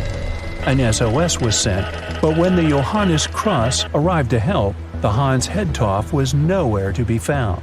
The only evidence of the ship's existence was a lifebelt that was washed ashore in Iceland 9 months later. Again, the ship's smaller size didn't work in its favor. A smaller size of Titanic wouldn't have guaranteed a safe voyage in 1912. The final what-if concerns the last-minute choice when the iceberg was spotted and the alarm sounded. First, Titanic could attempt a complete stop, but this wasn't an option as the ship needed a half a mile to come to a halt, and the iceberg was a mere 900 feet away. Second, the Titanic could attempt to avoid the iceberg by steering away from it. This is what the captain ordered, but the attempt was unsuccessful, resulting in a deep gash across the ship's hull. The final option? To hit the iceberg head-on. Would this have made any difference? The answer is an intriguing maybe. Some think a head-on collision would have saved Titanic. In this scenario, the collision would have limited the damage to the very front of the ship, instead of the iceberg tearing through the hull and compromising several of the watertight compartments. Only 4 of the compartments would have been breached. This meant the others could do their job of keeping Titanic afloat. The ship could be stuck, unable to move, but it would remain above water until help arrived. This would provide a ship like Carpathia enough time to reach the scene of the accident and bring the people on board to safety. One of the Titanic's designers, Edward Wilding, made a similar claim during an inquiry into the sinking. He argued that most people would have survived a head-on crash, and that Titanic itself would not have sunk. Others disagree, though. First, the special bulkheads on Titanic were designed specifically to protect the ship against collisions with other vessels, not with icebergs. These compartments would crumple upon impact, absorbing some of the force while the other ship absorbed the rest. Though the damage would still be extensive, the remaining bulkheads would keep the ship afloat. But an iceberg does not have the same flex in a collision as you would experience with another ship. Most of the force would be absorbed by Titanic, resulting in greater damage to the ship. Even worse, the impact would be carried through the full length of the ship. Rivets would burst, seams would tear, the compartments would quickly flood, and the ship would sink even faster, resulting in fewer survivors. In any case, as with most what-ifs, we'll never really know the answer. As tragic as Titanic's first and last voyage was, it did result in changes that helped make venturing out to sea much safer. Findings from hearings on the disaster led to the creation of the International Ice Patrol, or ICC, in 1914, an organization that tracks icebergs in the Atlantic and Arctic Oceans to ensure vessels in the area can avoid them. In the US and Britain, ships were obligated to carry enough lifeboats to accommodate every person aboard. Regular lifeboat drills were made mandatory. And finally, the bulkheads on ships were made higher to keep water out, and bottoms were stretched to create double hulls, helping make the compartments truly waterproof. There's no denying that Titanic was a terrible tragedy, but the lessons learned from that night to remember has helped prevent many more. April 14, 1912. The dark night was filled with horrible sounds of a giant metal vessel breaking into two. The largest ship of that time collided with an iceberg that was on its way. The Titanic, one of the biggest stories of the 20th century that people still talk about. The starboard side of the giant vessel brushed up against the iceberg. It was 11:40 p.m. when things started going wrong. This iceberg caused enough damage for at least 5 watertight compartments in the hull to start filling with water. The crew immediately began a brief investigation to see if they could do anything and fix things. They had no one to rely on, all alone in the darkness of the cold night, far away from the land. The North Atlantic Ocean, around 400 miles south of Newfoundland, Canada. They needed time to figure out how to bring people to safety. They had some time, true, but not enough. If you watched the movie, you know the ship didn't plunge immediately after the icy doom had happened. The whole process lasted a good 2 hours and 40 minutes. But the situation was hard. There were 2,200 people to take care of, including crew and passengers, and things happening on the ship were chaotic. The chief designer, Thomas Andrews, soon realized they wouldn't be able to stay afloat. By midnight, the entire crew had begun preparing the lifeboats for launch. They had 20 boats with space for only 1,178 people, which was just a bit more than 50% of the people on board. The order was to get women and children to safety first. Crewmen were there to row and guide the boats. The scene over the next 2 hours gradually started escalating. The crew members had a task to wake up passengers and warn them something bad was happening. They wanted to place them into a fleet of lifeboats as soon as possible. At 12:15 a.m., some crew members sent out a distress signal. A steamship called Frankfurt was among the first ones that received the message and responded, but they were about 170 nautical miles away. Some other ships also got the message and offered their assistance, but sadly, they were too far away as well. At 12:20 a.m., the Cunard liner Carpathia got a distress signal from the Titanic and changed its course right away. They were 58 miles away at the time, and it would take them more than 3 hours to get there. 20 minutes later, the crew was lowering the first lifeboat. It was carrying only 27 passengers, although it had room for 65. Many of the lifeboats that were launched first were well below capacity. Crew members were worried, thinking the Davids wouldn't be able to hold a fully loaded lifeboat. And in the beginning, many passengers were just too afraid to leave the ship. They still thought Titanic was unsinkable and couldn't imagine the scenario that was going to happen 1 to 2 hours later. The crew was firing the first of 8 distress rockets. Unsuccessful. No one was close enough to help. By 1:20 a.m., they lowered 10 lifeboats. Number 8 had only 28 people in it. One of the passengers on the number 10 was 9-week-old Milvina Dean. She would later become the last survivor who lived until 2009 and turned 97. It was 2 a.m. already. 3 of the collapsible boats were the only lifeboats that remained on the ship. The bow of the vessel had sunk low and had tipped far under the surface. People around it could now clearly see stern propellers above the water.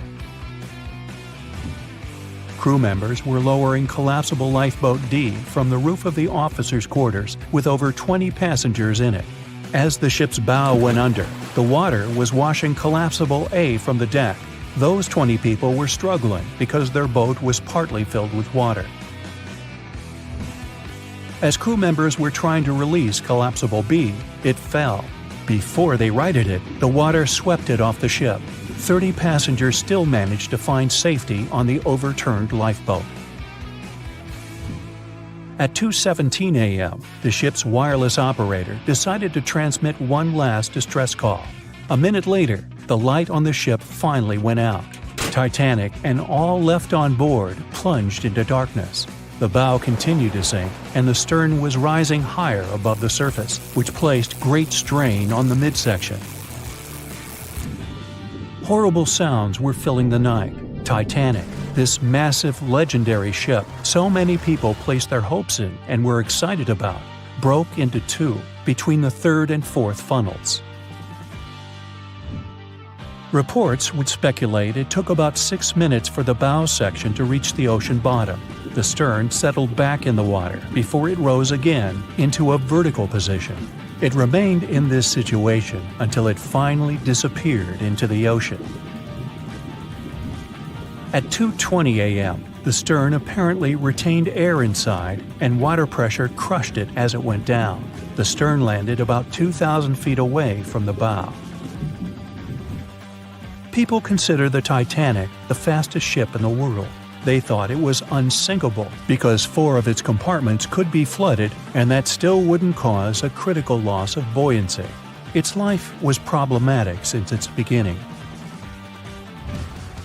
While the ship was leaving port, it moved within a couple of feet of the steamer New York.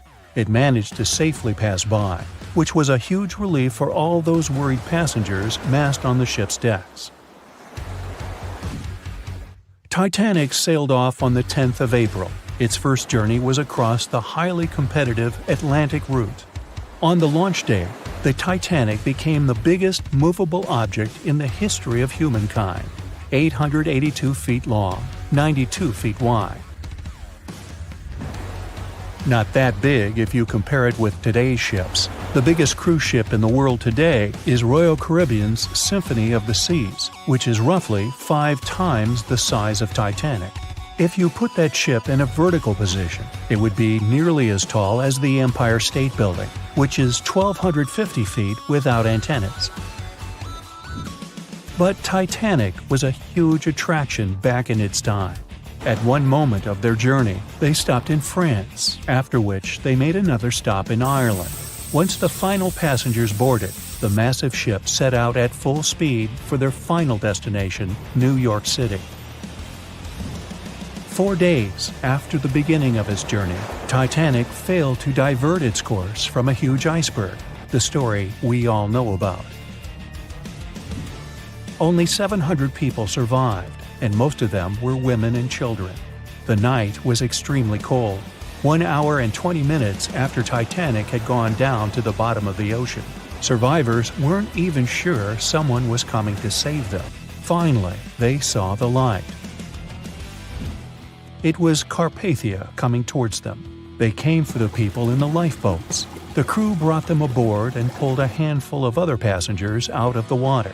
Many ships tried to contact Titanic a few hours after it sank. Their messages were never returned. Later, when there was an investigation of what really happened, they discovered the Leyland liner Californian had been less than 20 miles away when Titanic was sinking. But the crew didn't hear the distress signals coming from Titanic because their radio operator was off duty. Countries from both sides of the Atlantic were shocked and horrified when they heard details of what happened to Titanic. They decided to make changes to ship operations, rules that would help avoid such events in the future. They held the first International Convention for Safety of Life at Sea, where they adopted rules for every ship to have lifeboat space for each passenger on board. Also, lifeboat drills became mandatory. They also decided to establish an international ice patrol. Its main role was to monitor icebergs in the North Atlantic shipping lanes. Ships also needed to maintain a 24-hour radio watch.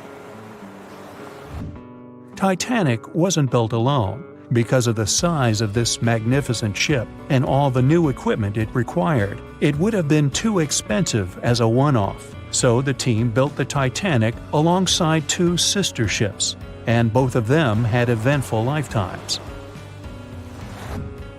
RMS Olympic came first. It was launched in 1910, and for a whole year was the biggest liner in the world. The Britannic was another sister ship that sailed for a while before it too ended down on the ocean bottom. But only Titanic became a legend and one of the most fascinating stories of modern history. The year was 1854, and the SS Arctic, the fastest passenger liner of its time, set out to cross the Atlantic. As it sailed through the misty veil, it slowly disappeared into the unknown. The Collins Line, an American shipping company, was started in 1818 and only began seriously trading in the transatlantic by 1835. Its steamships crossed the Atlantic from Liverpool to New York within just 10 days. Doesn't sound like a great speed today, I know, but back then, the same thing took other ships several weeks. Light on the water with their wooden hulls, powering through with a strong steam engine, those steamships were the favorite choice for many high-profile people. What could go wrong with such an advanced ship, they thought. This reminds me of some other ship everyone believed to be unsinkable. But anyway, back to the Collins Line.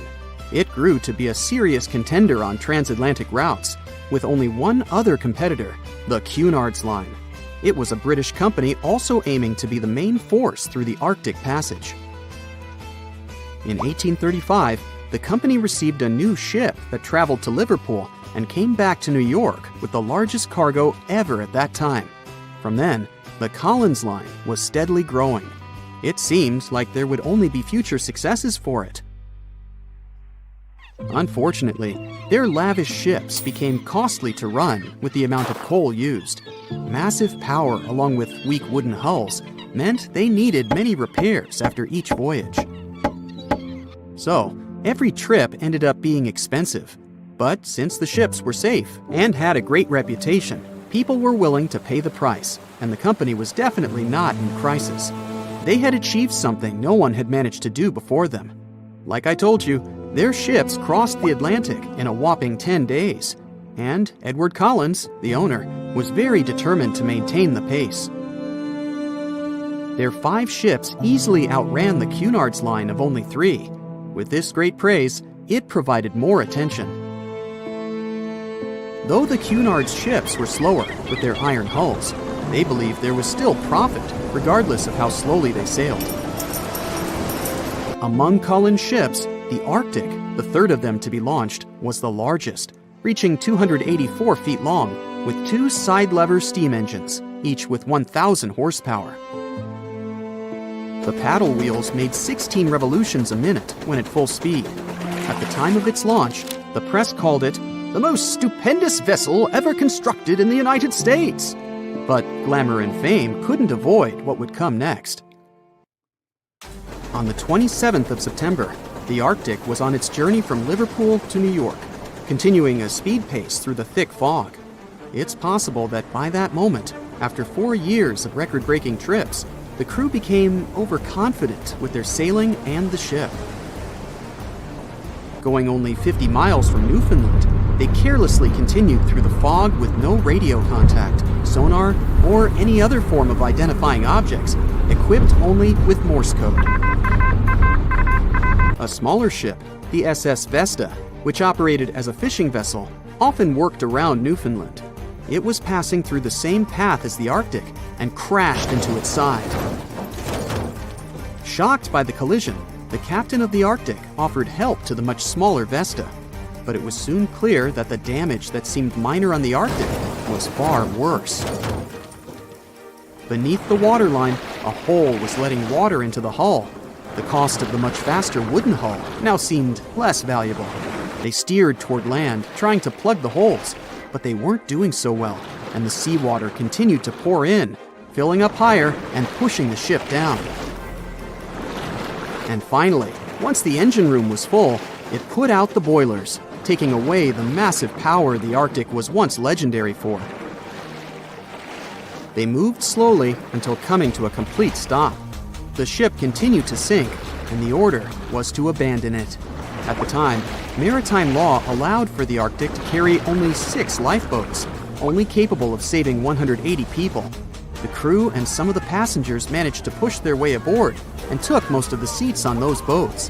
Things were pretty wild, and everyone forgot about their manners, not letting the ladies and the youngest ones board first. It took 4 hours for the Arctic to sink. 150 crew and 250 passengers were on board. Those that weren't able to find a lifeboat made a desperate attempt to build their own rafts from parts of the ship. 2 days later, only 3 boats made it safely to the shore. The other 3 were never found. Believe it or not, the rescue party also saved some people that had been clinging to the wreckage for 2 days. Unlike the crew, the captain went down with the Arctic, but amazingly survived. He would be only one of 85 people that made it, out of the 400 on board. When the news arrived 2 weeks later, the public responded with great sadness to the losses. Great anger soon followed towards the poor safety measures and the crew. The press published demands to change the laws for more lifeboats. It only made sense to have enough for every person on board a ship. But they ignored those requests. This neglect would lead to more disasters in the future. Enough lifeboats would only come into maritime law some 60 years later, after the disaster of the Titanic. Edward Collins' wife and 2 children were also aboard the ship and didn't return. He was heartbroken, but didn't stop running his business. The Collins line still had a reputation to uphold, the biggest, fastest, and most luxurious on the Atlantic. Edward Collins would now build an even better ship than any other. It was named the Adriatic, and it was the largest ship in the world, 354 feet long. With 2 alternating steam engines that had never been built of this size.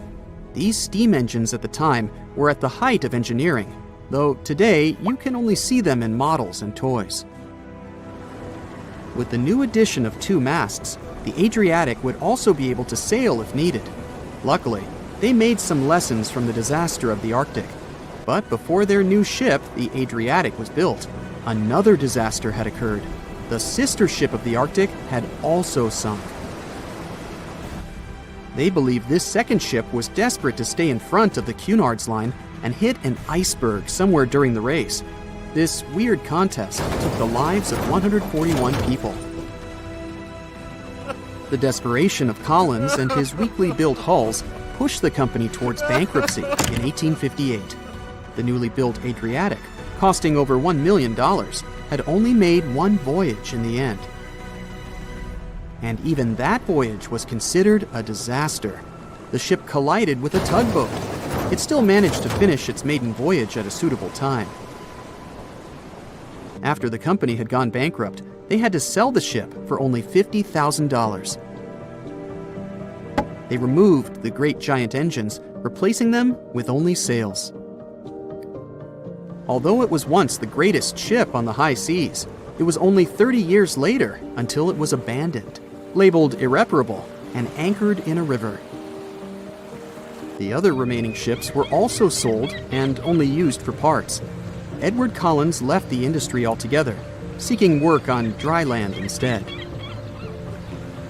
As the Collins line was no longer in the mix, the Cunards would grow in strength.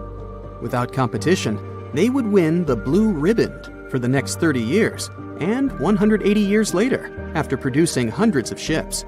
They still have a constant presence on the seas, as they provide transatlantic crossings, world voyages, and leisure cruises. To this day, the Cunard line is the only one to run ships between Europe and America, and it's great proof that it's not always the fastest that's the best. Thick fog is rising over the ocean as the sun is slowly sinking towards the horizon. It's hard to see further away than a few dozen feet, but that's enough to notice a hulking, skeletal shape in the distance. As your ship approaches the figure, your heart beats faster, and then you make out the details of another vessel, abandoned by the looks of it. ghost ships do exist, and their mysteries aren't always solved. Take MV Joyita, for example. It was a wooden vessel built in 1931 as a luxury yacht. It had served well to various people over 20 years before it was bought by a Samoan sailor and became a merchant ship. In 1955, though, Joyita's service came to an abrupt and mysterious end. On October 3rd, it set sail for another trading voyage that should have taken no more than 48 hours. Delays happen in the sea, so when Joyita didn't arrive on October 5th as scheduled, there was little worry yet. But then it failed to come on the following day too.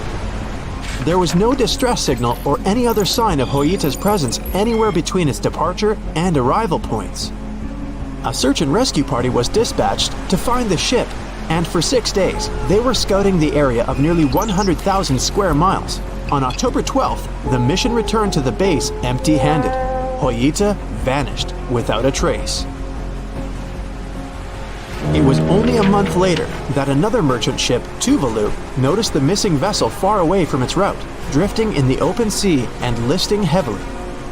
The sailors boarded the ship and found that all of its crew and passengers, 25 people total, were missing, along with all the cargo the vessel had been carrying.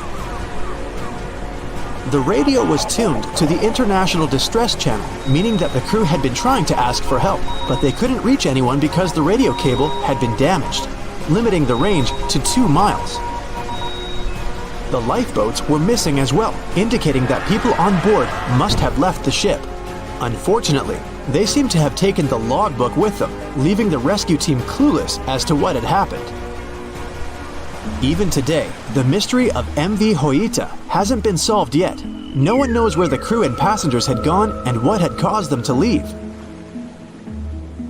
SV Carol A. Deering wasn't a ghost ship in the usual sense of the word. There are no sightings of it in the open sea. Instead, it was found on the shore, but the circumstances of it running aground are a puzzle shrouded in mystery.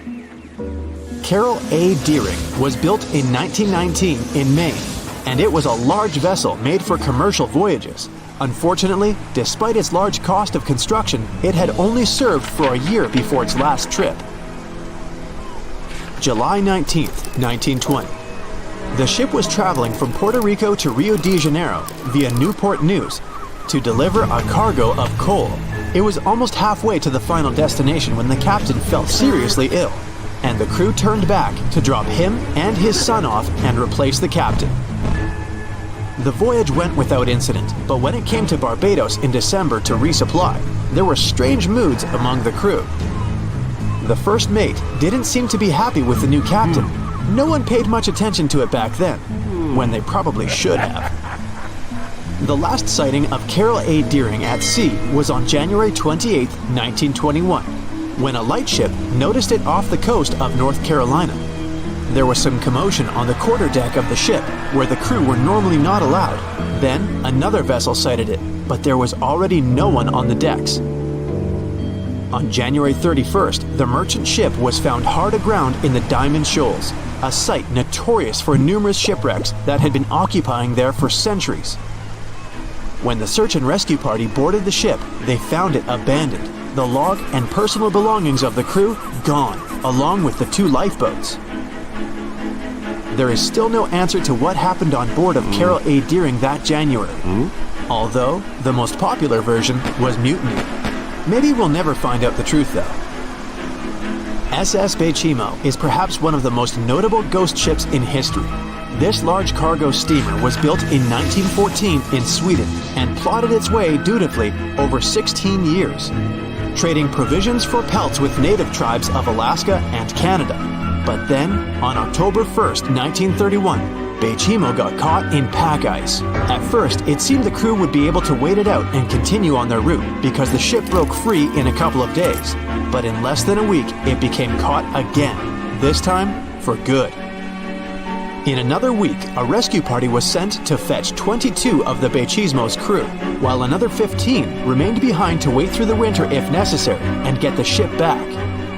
But a month later, after a powerful blizzard struck their camp, the sailors went out of their shelters only to find the ship gone. Luckily, a few days later, a native hunter told them Baychimo hadn't been lost yet. He'd seen it about 45 miles from where they had been stationed. They managed to track it down, but decided the ship wouldn't survive the winter. So they took the most valuable cargo from its hold and abandoned it. They were wrong though. SS Baychimo did survive that winter, and many more that followed. When the ice broke, it sailed away on its own, drifting listlessly along the shores of Canada and Alaska. There were numerous sightings of the ghost ship, sometimes adrift in the open sea, and at other times stuck in the pack ice again. People attempted to board and salvage it, but weather conditions or lack of equipment always prevented them. SS Baychimo was last sighted by native Alaskans in 1969, 38 years after its abandonment. What became of it later remains unknown. The story of SS Orang Medan is one of the most puzzling and harrowing ghost ship stories of the 20th century. No one even knows for sure if the ship even existed in the first place. It wasn't recorded in Lloyd's Shipping, the International Register of Ships, which makes it either a tall tale or a vessel that avoided being officially recognized for some shady reasons. In any case, the accounts as to what happened to the Medan vary. According to most reports, it was carrying some unknown cargo in the Indonesian waters when a distress call was received by another ship in the vicinity. The officer on duty heard an SOS message, but its contents are different depending on the accounts. The message did not repeat, and the crew of Medan didn't answer to any attempts to contact it back. The ship that received the distress call hurried to the rescue, but they only reached the vessel the following day, when it was already drifting and slightly listing. When the rescuers boarded the ship, they found that none of the crew had survived. However, one lifeboat was missing, which implied that there was at least one crew member who managed to escape. What happened to the rest of the people on board remains a mystery to this day.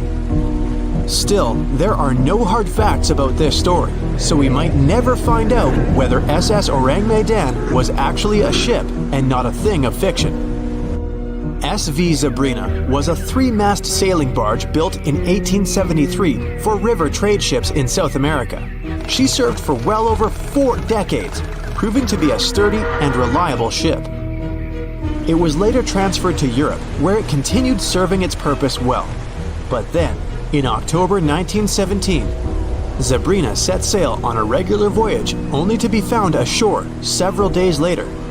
Mysteriously, although the ship was perfectly intact, the entire crew of 5 and the captain were gone. There is no direct evidence or hard facts as to what really happened that day. The most convincing theory is that the crew were washed away from the deck because of an underwater explosion.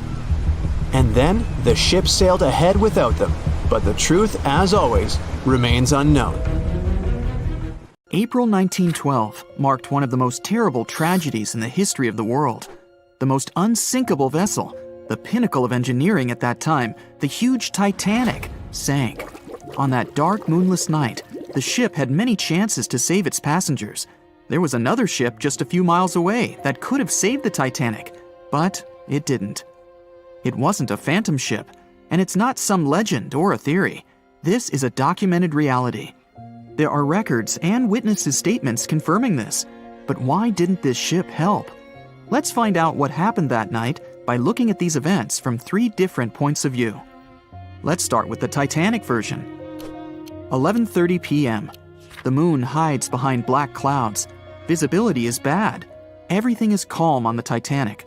Under the captain's guidance, the communications operator stays in touch with the mainland through the radio. At this moment, some stranger breaks into the frequency, interrupting the operator's communication. It's unclear what this strange man wants and what he's talking about. The operator doesn't try to figure it out. He shouts at the guy, demanding him to disconnect. The connection is interrupted. At 11:40 p.m., the Titanic crashes into an iceberg. The ice breaks the hull. Water begins to flood the lower decks. Nobody is panicking yet. 20 minutes later, at midnight, the ship's crew sends a distress signal through the radio frequency. Few people understand how bad the situation really is. After 20 minutes, at 12:20 a.m., they start lowering lifeboats with passengers. At 12:25 a.m., they receive a response to the distress signal. This is RMS Carpathia. Their captain reports they're already sailing at maximum speed towards the Titanic. But the problem is that the crash site is 58 miles away. This means Carpathia will only be here in 4 hours. At 12:45 a.m., the sinking ship's crew release rockets into the air. These flares are one of the main reasons for the terrible fate of many passengers, but more on that later. 90 minutes later, the Titanic's deck breaks and the ship dives underwater. At 4:10 a.m., the Carpathia finally arrives at the shipwreck location. The crew members make heroic efforts to save all the people. They take 705 survivors on board. At this moment, another ship appears. It's SS Californian. The Carpathia sails towards the New York coast with all the people. The Californian floats in search of passengers and finds nothing but wreckage. The ship was only a few miles away while the Titanic sank into the icy water. The Californian could have saved these people, but did nothing. Its captain, Stanley Lord, made one of the most terrible acts that a sailor can allow. He didn't help a sinking ship. When the world found out about all this, they detested Captain Lord. They couldn't bring charges against him, and the trial didn't punish him. But his career was ruined entirely, as no other ship company would hire him. Despite this, he never confessed he had been guilty. Before he passed away, the captain said it hadn't been his fault. If this was true, then what happened there? This brings us to the Californian version. It's the night of April 14th. The Californian is sailing in the cold waters of the North Atlantic. The ship gets into a section with a lot of icebergs. At 10:10 p.m., Captain Lord stops the ship. It's too dangerous to move around this area, as they can damage the hull. At 11 p.m., the ship starts drifting. It's impossible to move in such conditions with such poor visibility. The captain knows that the Titanic is coming here, so he orders the radio operator to warn the ship about the danger. Radio operator Evans turns on the receiver and tries to contact the Titanic. He spends about 30 minutes on it. The connection is finally established. At this moment, the Titanic radio operator is speaking with the mainland. Evans interrupts this conversation and tries to warn the ship about icebergs. The operator doesn't understand Evans' words. He's annoyed because Evans broke into the channel so brazenly. He shouts at Evans and cuts the connection. Tired, Evans turns off the receiver and informs his superiors about the incident. It's still a mystery how the captain reacted to this news.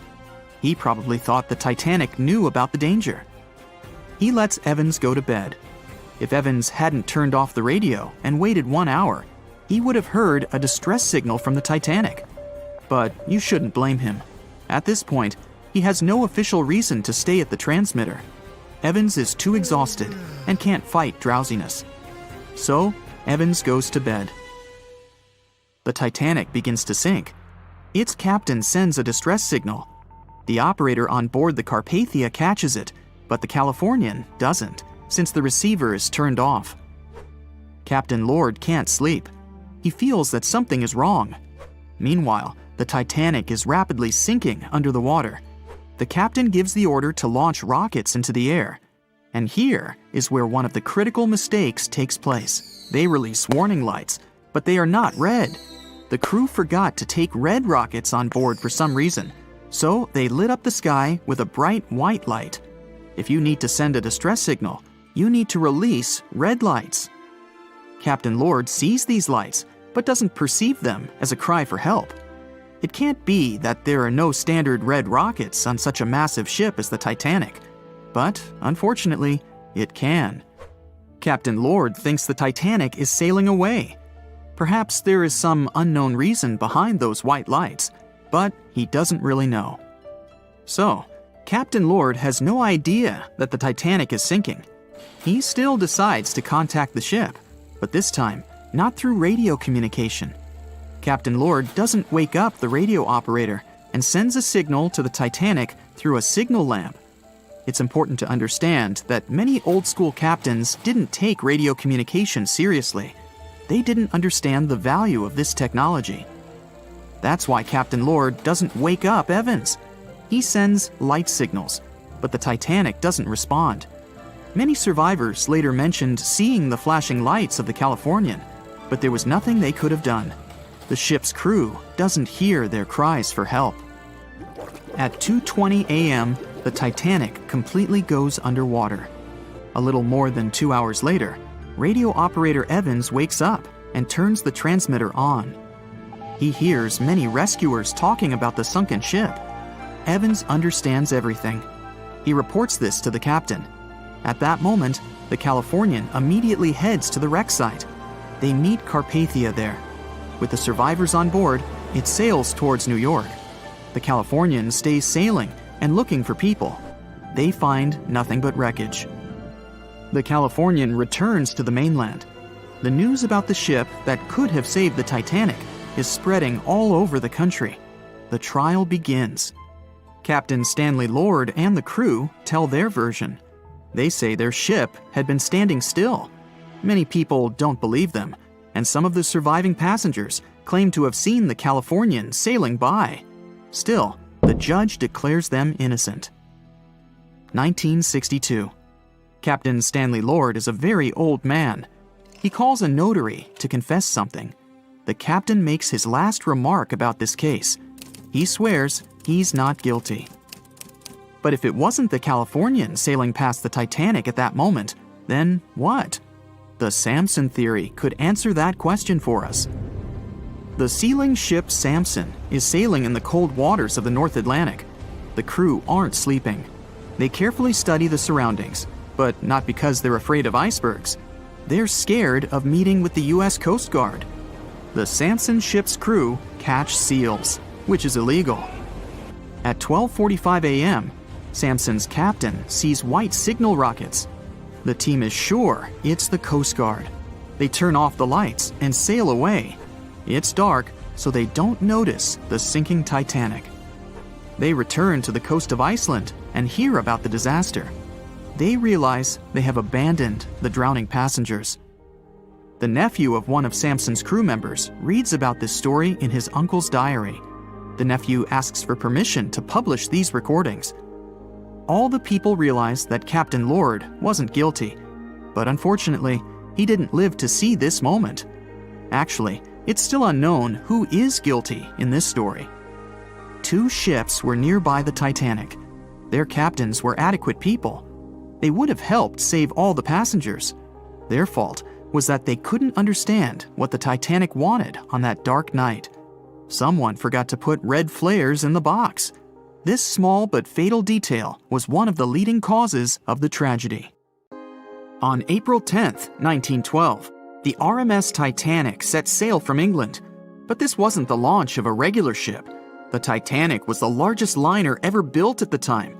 It was 882 feet long. That's nearly the size of 3 soccer fields. And measured from the hull to the top of the smokestacks, the ship was an impressive 175 feet tall. That's the size of a 17-story building. Deemed unsinkable, it took 3,000 workers almost 3 years to build. But a mere 4 days into its very first voyage, at 11:40 p.m., the ship collided with an iceberg and was lost beneath the waves of the Atlantic Ocean. It took the liner only 2 hours and 40 minutes to sink. And of more than 2,200 passengers and crew members on board, only 706 survived.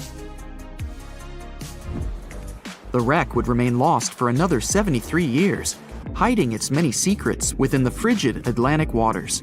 And if it wasn't for a man whose whole life had been devoted to exploring the sea, the giant ship might have remained lost for a lot longer.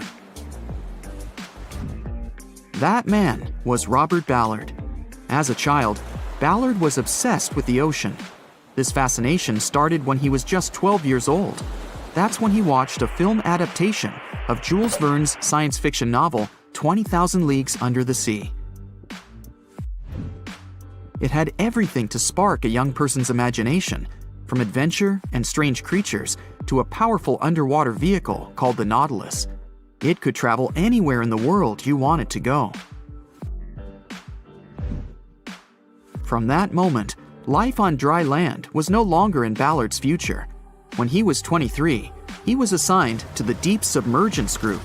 There, he helped develop techniques to search the ocean floor. His biggest accomplishment was the creation of Alvin. It was a small, easy-to-maneuver submarine that could carry 3 people. It also featured an external mechanical arm designed to gather underwater samples while the crew remained safe and dry inside. Alvin the submarine quickly proved useful for a variety of tasks. For example, once it was used to track down an aircraft that had crashed into the sea. But the vessel experienced a series of setbacks. In one case, it was attacked by a swordfish, which caused the submarine to resurface quickly. The swordfish, still stuck in the outer skin of the submarine, became that night's dinner. And in October 1968, the submarine was being lowered into the water when the cables holding it snapped, sending it careening into the ocean along with 3 crew members on board.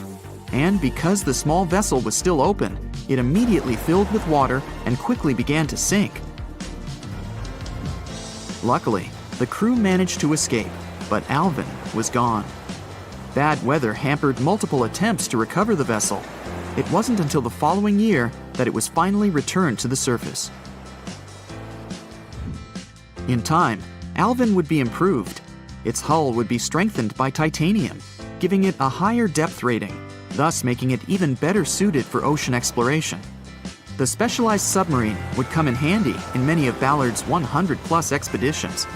The man was one of the first to explore an underwater mountain chain called the Mid-Atlantic Ridge in the Atlantic Ocean. And when he found thermal vents in the Galapagos Rift in the late 70s, he also helped discover and document the process of chemosynthesis. That's a complicated chemical synthesis of food energy by bacteria. But his biggest discovery was still to come. Ballard claimed he'd never been a Titanic fanatic, but he eventually became obsessed with finding the ship after watching other explorers try and fail. As he said, Titanic was clearly the big Mount Everest at the time. Many others had tried, many that I thought would have succeeded, or should have succeeded but didn't. Ballard began thinking about finding the ship as early as 1973, and 4 years later, he actually made an attempt. He used the deep-sea salvage vessel Sea Probe, which was a drill ship equipped with cameras and sonar. But he was forced to give up when the drilling pipe broke. It just wasn't his time. In the early 80s, a Texas oil man named Jack Grimm tried to find the wreck on 3 different occasions. Once, Grimm was actually right over the Titanic, but his equipment failed to detect it. That's what we call extreme bad luck. Ballard was just biding his time. He needed a plan and some help. The first issue was getting down to the bottom of the Atlantic.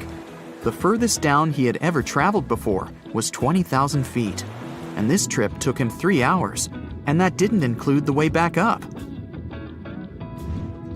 Ballard knew he could use Alvin, already enhanced with a titanium hull to withstand the pressure of the ocean.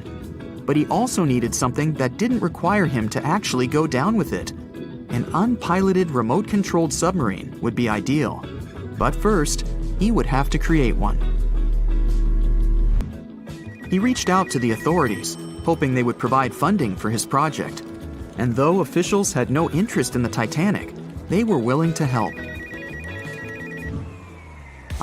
But there was a catch. Ballard had to first focus on tracking down 2 submarines, the Thresher and the Scorpion, which had sunk to the bottom of the Atlantic Ocean in the 1960s. The authorities were hoping to study them to find out why they had sunk in the first place. They also wanted to know if they could be recovered or if it was safe to leave them on the ocean floor. Only when he had successfully completed this task would he be free to use any remaining time on his contract to find the Titanic. With no other options for funding, Ballard took the offer. He got to work. First, he created 2 new devices. Argo was an unpiloted deep-towed undersea video camera sled. It was designed to take photos and record videos from a series of cameras mounted on it. It could work at depths of up to 20,000 feet, and it could also explore nearly 98% of the ocean floor. Argo was supposed to be tethered to a boat. As the boat moved, Argo would be pulled behind, floating just above the ocean floor. The camera would then transmit images to the surface. The second device was a small robotic vehicle called Jason Jr. It was also controlled remotely, which allowed the crew inside a submarine, like Alvin, to get closer to and photograph underwater objects. Ballard was now ready. He knew he had to find those submarines quickly, and it didn't take him long. Much to his relief, the search was relatively simple, and he was able to fulfill his obligations with 12 days to spare. With almost 2 weeks to devote to finding the Titanic, he set out to explore the ocean. He focused the search close to Newfoundland, Canada, pulling Argo along the ocean floor and reviewing the images it collected. And after a few days of nothing, they eventually found riveted hull plates and a boiler. Could this be it? The next day, a ship's large bow was revealed. On September 1st, 1985, Ballard and his fellow crew members realized they had finally found the infamous ship. The discovery resulted in a mix of emotions. Ballard was excited to be the first to find the Titanic's final resting place, but he was also overwhelmed by the sense of grief for those who had suffered when the ship had gone down. Over the next 4 days, the crew explored the wreck.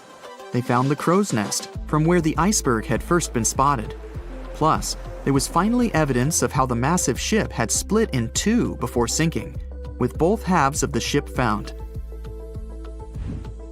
There was furniture and dinnerware, and sadly, several leather shoes of those who hadn't made it to safety were scattered about the ocean floor. Ballard succeeded where others had failed and became an instant celebrity around the world. You'd think that locating the Titanic would be enough for one man, but not for Ballard. In 2019, he took on the challenge of solving another mystery, the disappearance of Amelia Earhart. Earhart had attempted to be the first woman to fly around the world. Unfortunately, she disappeared somewhere over the Pacific Ocean in 1937. She and her plane were never found. Ballard hoped that his luck with the Titanic would help with finding where Earhart had gone down, but his expedition failed to find anything. And though Robert Ballard has found more shipwrecks than anybody else, it's only the tip of the iceberg. It's estimated that there are over 3 million shipwrecks in the ocean, and Ballard has only located 100 of them. Now, in his late 70s, the man is hoping to encourage young people to continue his work of exploring the ocean and its many mysteries. In 1989, he started the Jason Learning Project to inspire grade school students to pursue science, technology, engineering, and math. He has his own research vessel called the EV Nautilus, after the name of the submarine in Jules Verne's novel, a fitting tribute to the story that inspired his career. The night was dark and scary. A few hundred people were sitting in lifeboats, not knowing what would happen next or what their lives would look like from that moment on. All they knew was the giant ship they had been sailing on just a couple of hours earlier disappeared in front of their eyes. They were alone, waiting for help. Is anyone even coming? They had no idea if the rest of the ships that were traveling relatively close to them had heard their call for help. There was nothing else to do but wait. The Titanic, an iceberg, and one night, April 14th, 1912. It's one of the most famous stories from modern history that everyone talks about, even now, more than 100 years later. The 16 lifeboats on board could only accommodate a little more than 50%, 1,178 people, of the total number of passengers that were on board. And many of them were still half empty. In one of them, there was a little 2-month-old girl, Milvina Dean, the youngest passenger on board the giant ship. Her parents had decided to leave England because they wanted to build a better life in the United States. Her father had some family in Kansas, and he hoped they could start their own business there. The Dean family didn't actually choose to be on board this giant legendary liner, but because of a coal strike, they got transferred there, So they boarded it at Southampton as third-class passengers. Milvina's father felt when their ship hit the iceberg on that cold and seemingly peaceful night. He immediately went up to investigate. When he saw that people were panicking and that the crew members were giving warnings on the actual danger of the situation, he rushed to their cabin to find his wife. He told her to dress the children and quickly go up on deck. The crew members gave the order to get the lifeboats ready and start transferring women and children there first. It was a chance for at least some family members to get to safety. Milvina, her mother, and her brother got in Lifeboat 10. They were among the first off the liner out of the 706 crew members and passengers who managed to escape the sinking ship. Later, the liner called Carpathia heard their call for help, came for the passengers, and took them to New York. Her father, unfortunately, stayed behind them and didn't manage to save himself. Milvina grew up in Ashurst, England, which wasn't far from where she set sail on the ship. She spent her life working as a secretary and an assistant in small businesses in Southampton. She never married. Milvina always used to say she never spoke about the whole Titanic thing because she remembered nothing about it, so she didn't want people to think she was just drawing attention to herself. But in 1985, a French-American team got together and located the wreck of the Titanic. It was around 370 miles east of Mistaken Point, Newfoundland, in water that was more than 2 miles deep. That's when they confirmed the ship split in two. For decades, people believed the ship sank in one piece. They thought the only significant damage was the damage the hull got from its contact with the iceberg. In reality, it broke in half, right between its third and fourth funnels. It happened shortly before the ship disappeared under the surface of the water, and the whole thing, starting from the moment when they hit the iceberg, lasted around 2 hours and 40 minutes. People didn't pay that much attention to the Titanic until this team of researchers found the wreck. In the last year of her life, she sold some of her family's possessions at auction to pay for her stay in a nursing home. The items she sold also included a suitcase filled with clothes that her family got when they arrived in the US, and compensation letters her mom got from the Titanic Relief Fund. The compensation letters outlined the financial aid that certain passengers received who had survived the loss of their loved ones. She lived until the age of 97 when she caught pneumonia. She was the youngest of the 705 people that survived the whole event. The Titanic was the world's largest ship. Since it was so big, some thought the vessel should have had 4 exhaust stacks. But Thomas Andrews, the man who designed the ship, believed that only 3 were necessary. So, the Titanic basically had one purely decorative stack. 2,200 people were on board when the ship sank. There were 908 crew members, and the maximum number of passengers on board, which was 3,500. As you probably saw in the movie, there were different classes of passengers. The estimated overall wealth of those in first class was about $500 million, and researchers estimated $6 million worth of things went down to the ocean bottom, together with the ship. In first class, this liner was a place of luxury. It had 4 restaurants, 2 libraries, 2 barber shops, reading rooms, and a photographic darkroom on board. There was also a heated swimming pool, but only first-class passengers could use it, at a price of 1 shilling a time. The ship also had Turkish baths and electric baths, and passengers could use each for 4 shillings at a time. The cost to build this massive giant was $7.5 million, but that was back in 1912. Today, it would be about $200 million. First-class tickets cost $2,560 at the time, which is today's equivalent of $61,000. What would you get in these expensive cabins? A sitting room, 2 bedrooms, 2 wardrobe rooms, and a bathroom. Would you pay that much for those luxuries? Teams of researchers still haven't explored many areas on the Titanic. It's still very, very hard to access them with underwater vehicles. There was a lifeboat drill scheduled for the same day the Titanic sank, but it was called off for some reason. The crew had done just 1 lifeboat drill, and that was when the ship was still docked. But even if the crew members had been properly trained and each lifeboat had been filled, the capacity was still not enough to save each and every passenger. The Titanic was the biggest movable object in the world at that time. On May 31st, 1911, its immense hull made its way down the slipways and ended up in the River Lagan in Belfast. Over 100,000 people were there to see the launch, which took just a little more than a minute and went off without a hitch. The people who were in charge of the ship immediately towed the hull to a mammoth fitting-out dock. Thousands of workers spent most of the next year there working hard, building the decks and constructing all those luxury interiors that gave the Titanic its specific look. They were also installing the 29 giant boilers that would power the ship's 2 main steam engines. All that to get the title Unsinkable.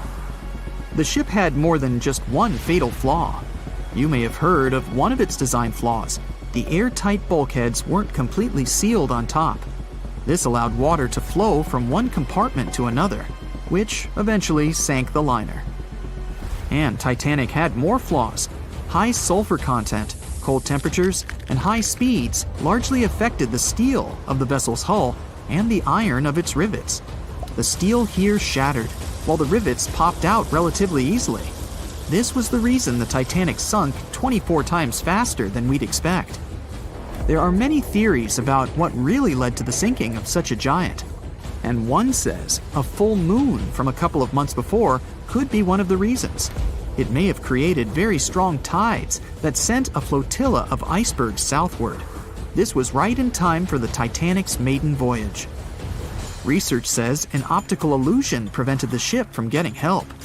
One famous British historian, Tim Moulton, thought the atmosphere on the night of the sinking created specific conditions that made it very hard for the crew members to spot icebergs. They partially caused something called superrefraction. The extraordinary bending of light causes miraging, and several ships in the area recorded it.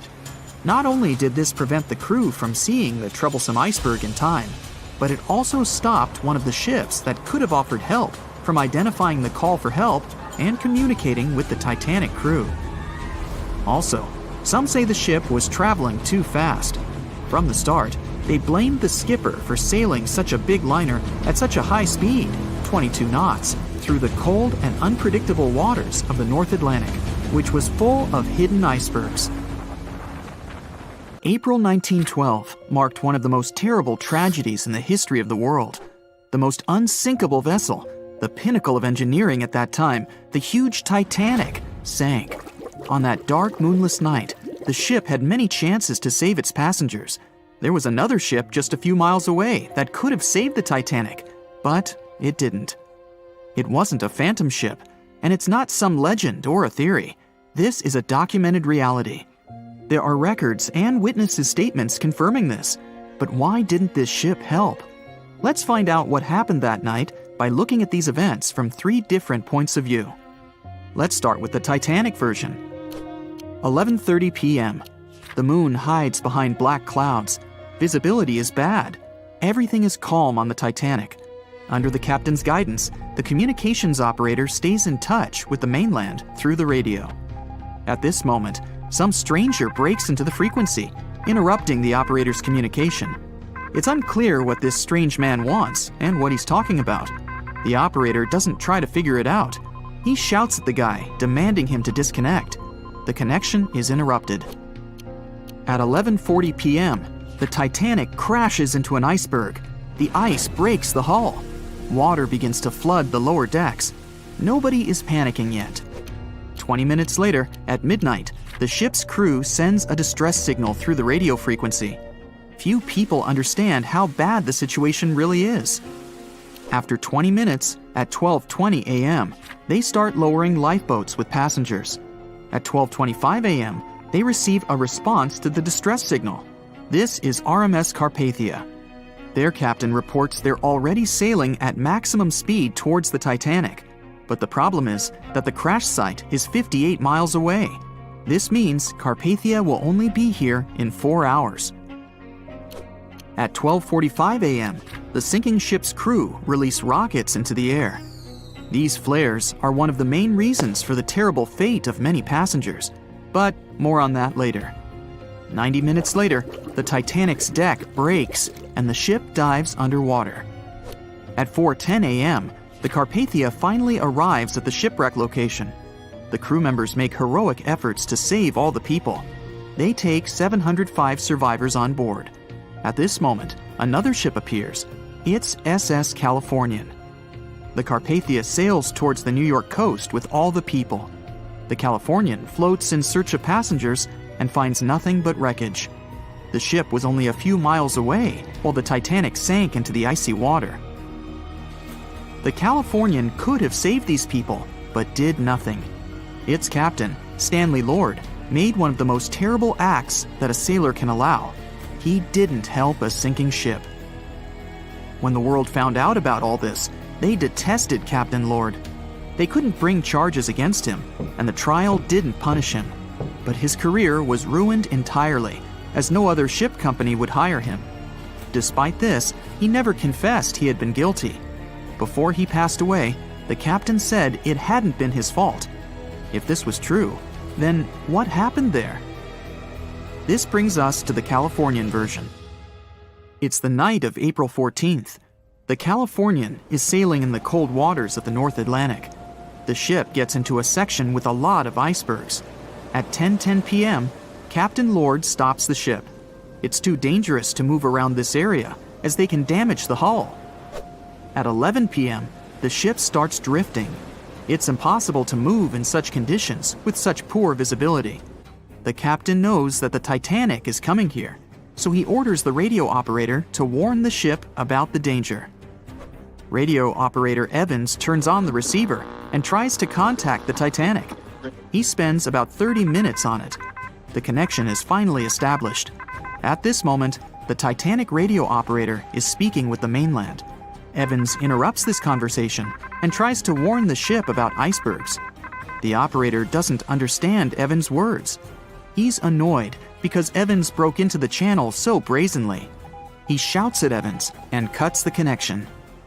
Tired, Evans turns off the receiver and informs his superiors about the incident.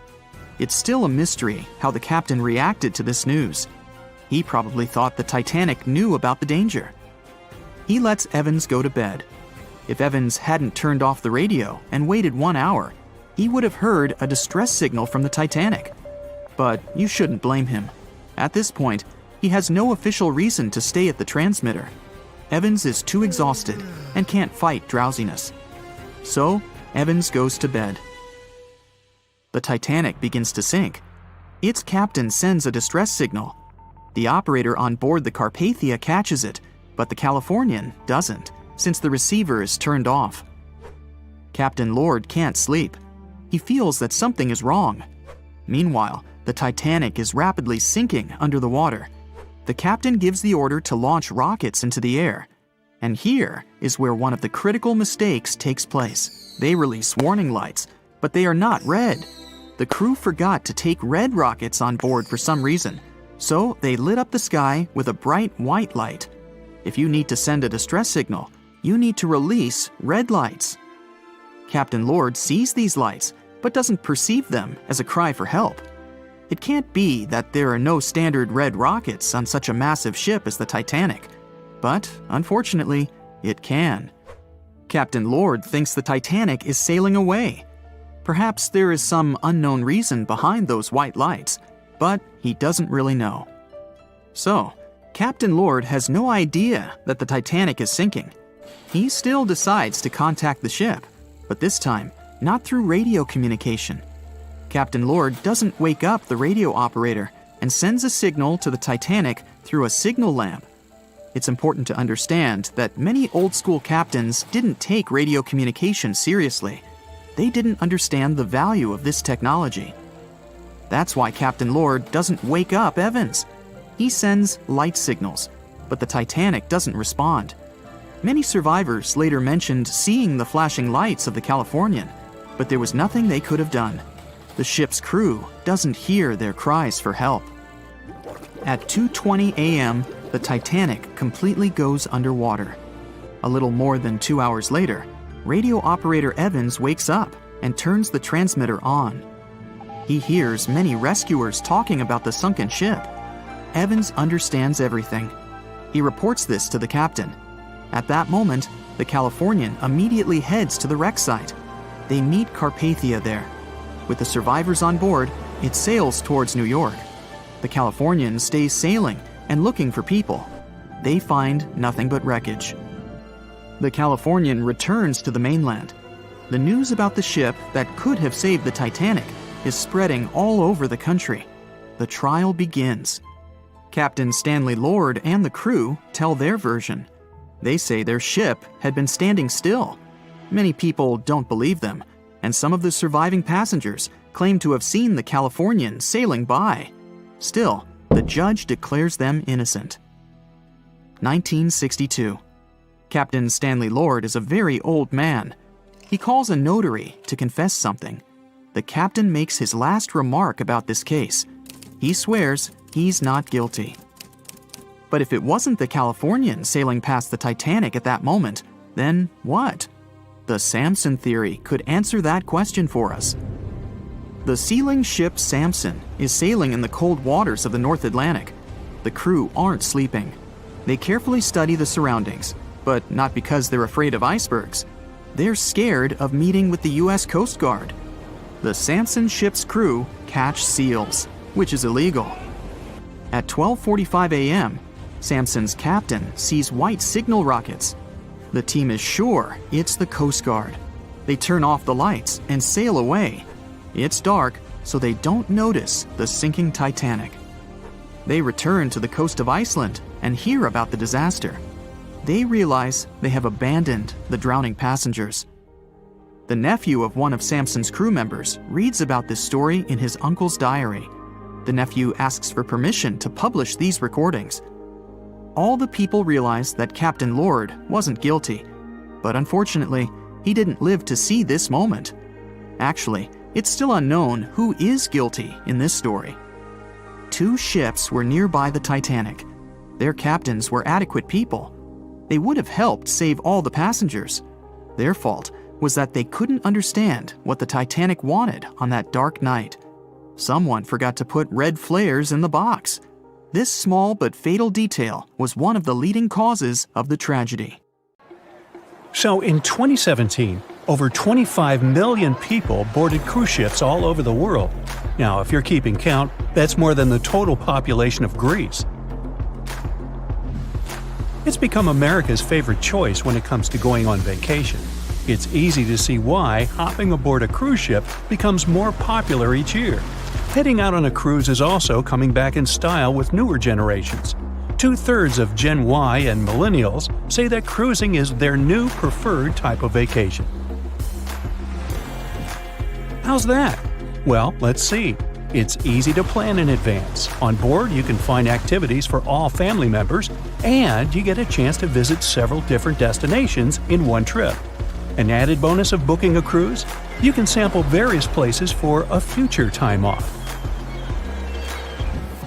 The entertainment on board is often top-notch, providing passengers with an added taste of luxury. And the amenities and accommodations are generally very reliable. Not to mention that it gives tourists that feeling of actually getting away from everything that people strive for while out of the office. Royal Caribbean International is one of the largest cruise lines in the world, with just over 19% of the cruise market as of 2018. Its current fleet is divided into many different classes of ships, including the Voyager class, Radiance, and Quantum. The latest addition to the Royal Caribbean International's impressive fleet was built in 2018. Wonder of the Seas is now the largest cruise ship in the world. Since this spectacular liner has just had her maiden voyage in March 2022, let's look at some of the incredible perks it has to offer its passengers. For starters, the boat is so big that it had to be split into neighborhoods. Well, it figures since Wonder of the Seas can accommodate almost 7,000 passengers. Fond of New York? Well, no worries. Wonder of the Seas has a central park of its own, with an estimated 10,000 plants to check out. The ship's central park is a feature of all Oasis-class ships, being one of the so-called neighborhoods. Let's look at some other areas, shall we? Like this boardwalk, a place that includes an arcade, a candy store, and a sports bar. It's best suited for long walks. There's a pool and sports zone on Wonder of the Sea. These areas feature the ship's numerous pools and hot tubs. There are many activities to check out on the sports court. Then there's the Royal Promenade, or Promenade if you prefer. That's the main road on Wonder of the Seas, with bars, lounges, and places to grab a cup of coffee, or a luxurious latte. The entertainment neighborhood is the focal point for leisure activities on the ship. Here, guests can find a comedy club, an ice skating rink, and even a theater. The spa and fitness area is a tranquil zone with a huge array of treatments available. The fitness center is free of charge, by the way, so there's no excuse for guests to skip a leg day. An extra eighth zone was added to Wonder of the Seas. It's called the Suite Neighborhood.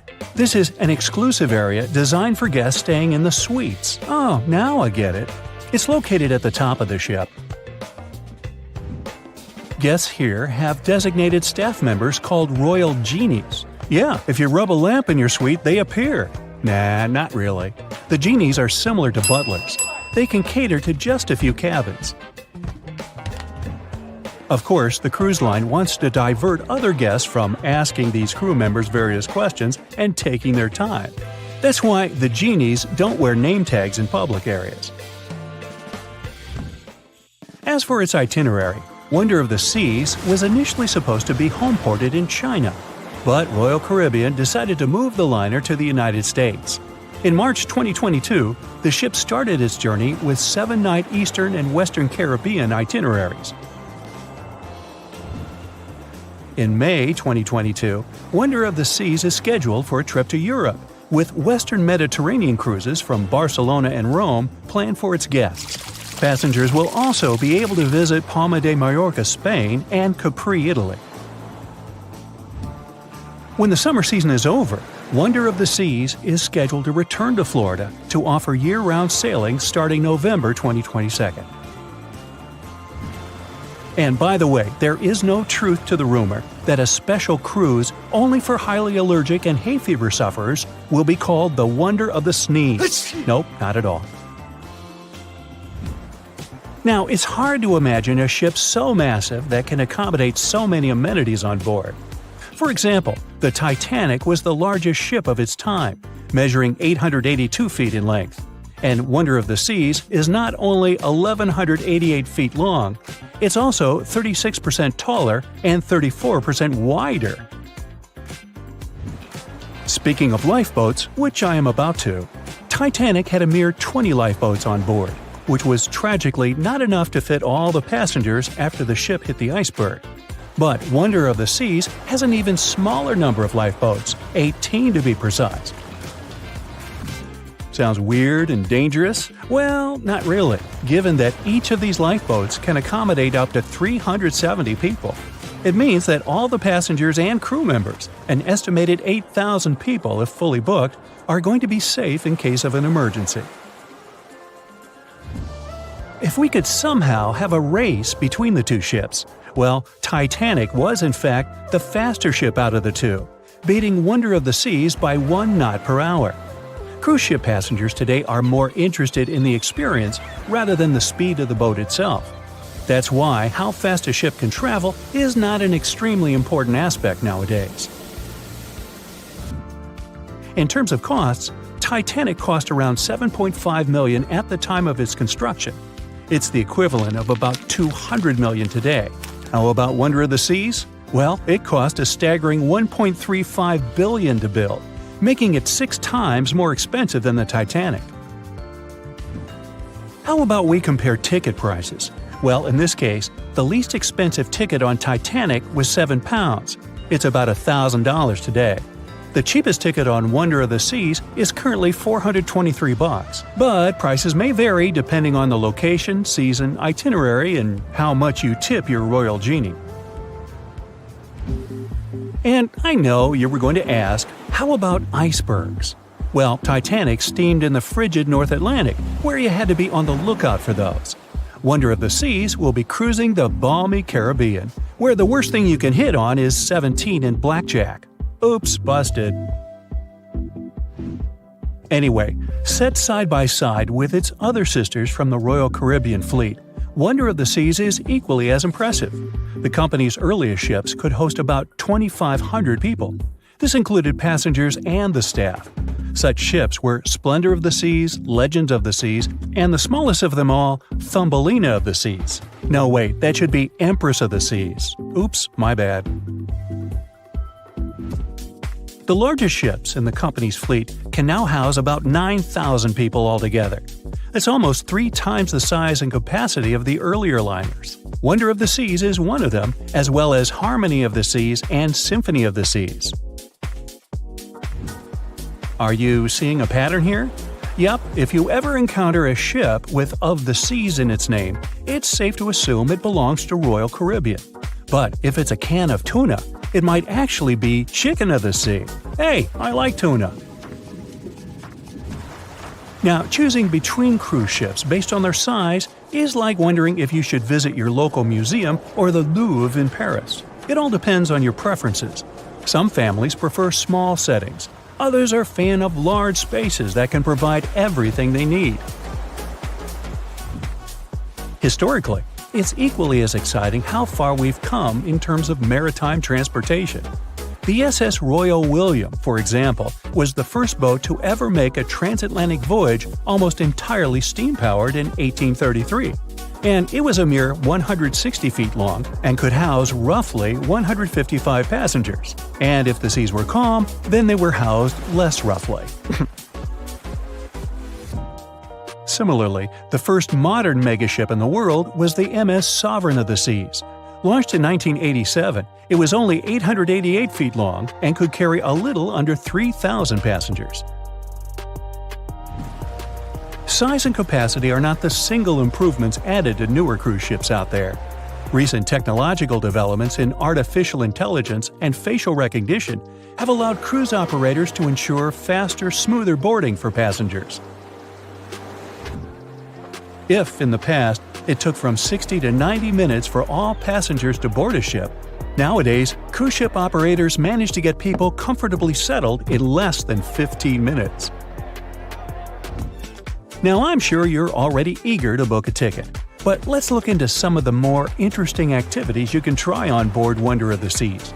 This way, you'll know what you're getting yourself into. All Royal Caribbean ships have loads of artworks available for their guests to enjoy.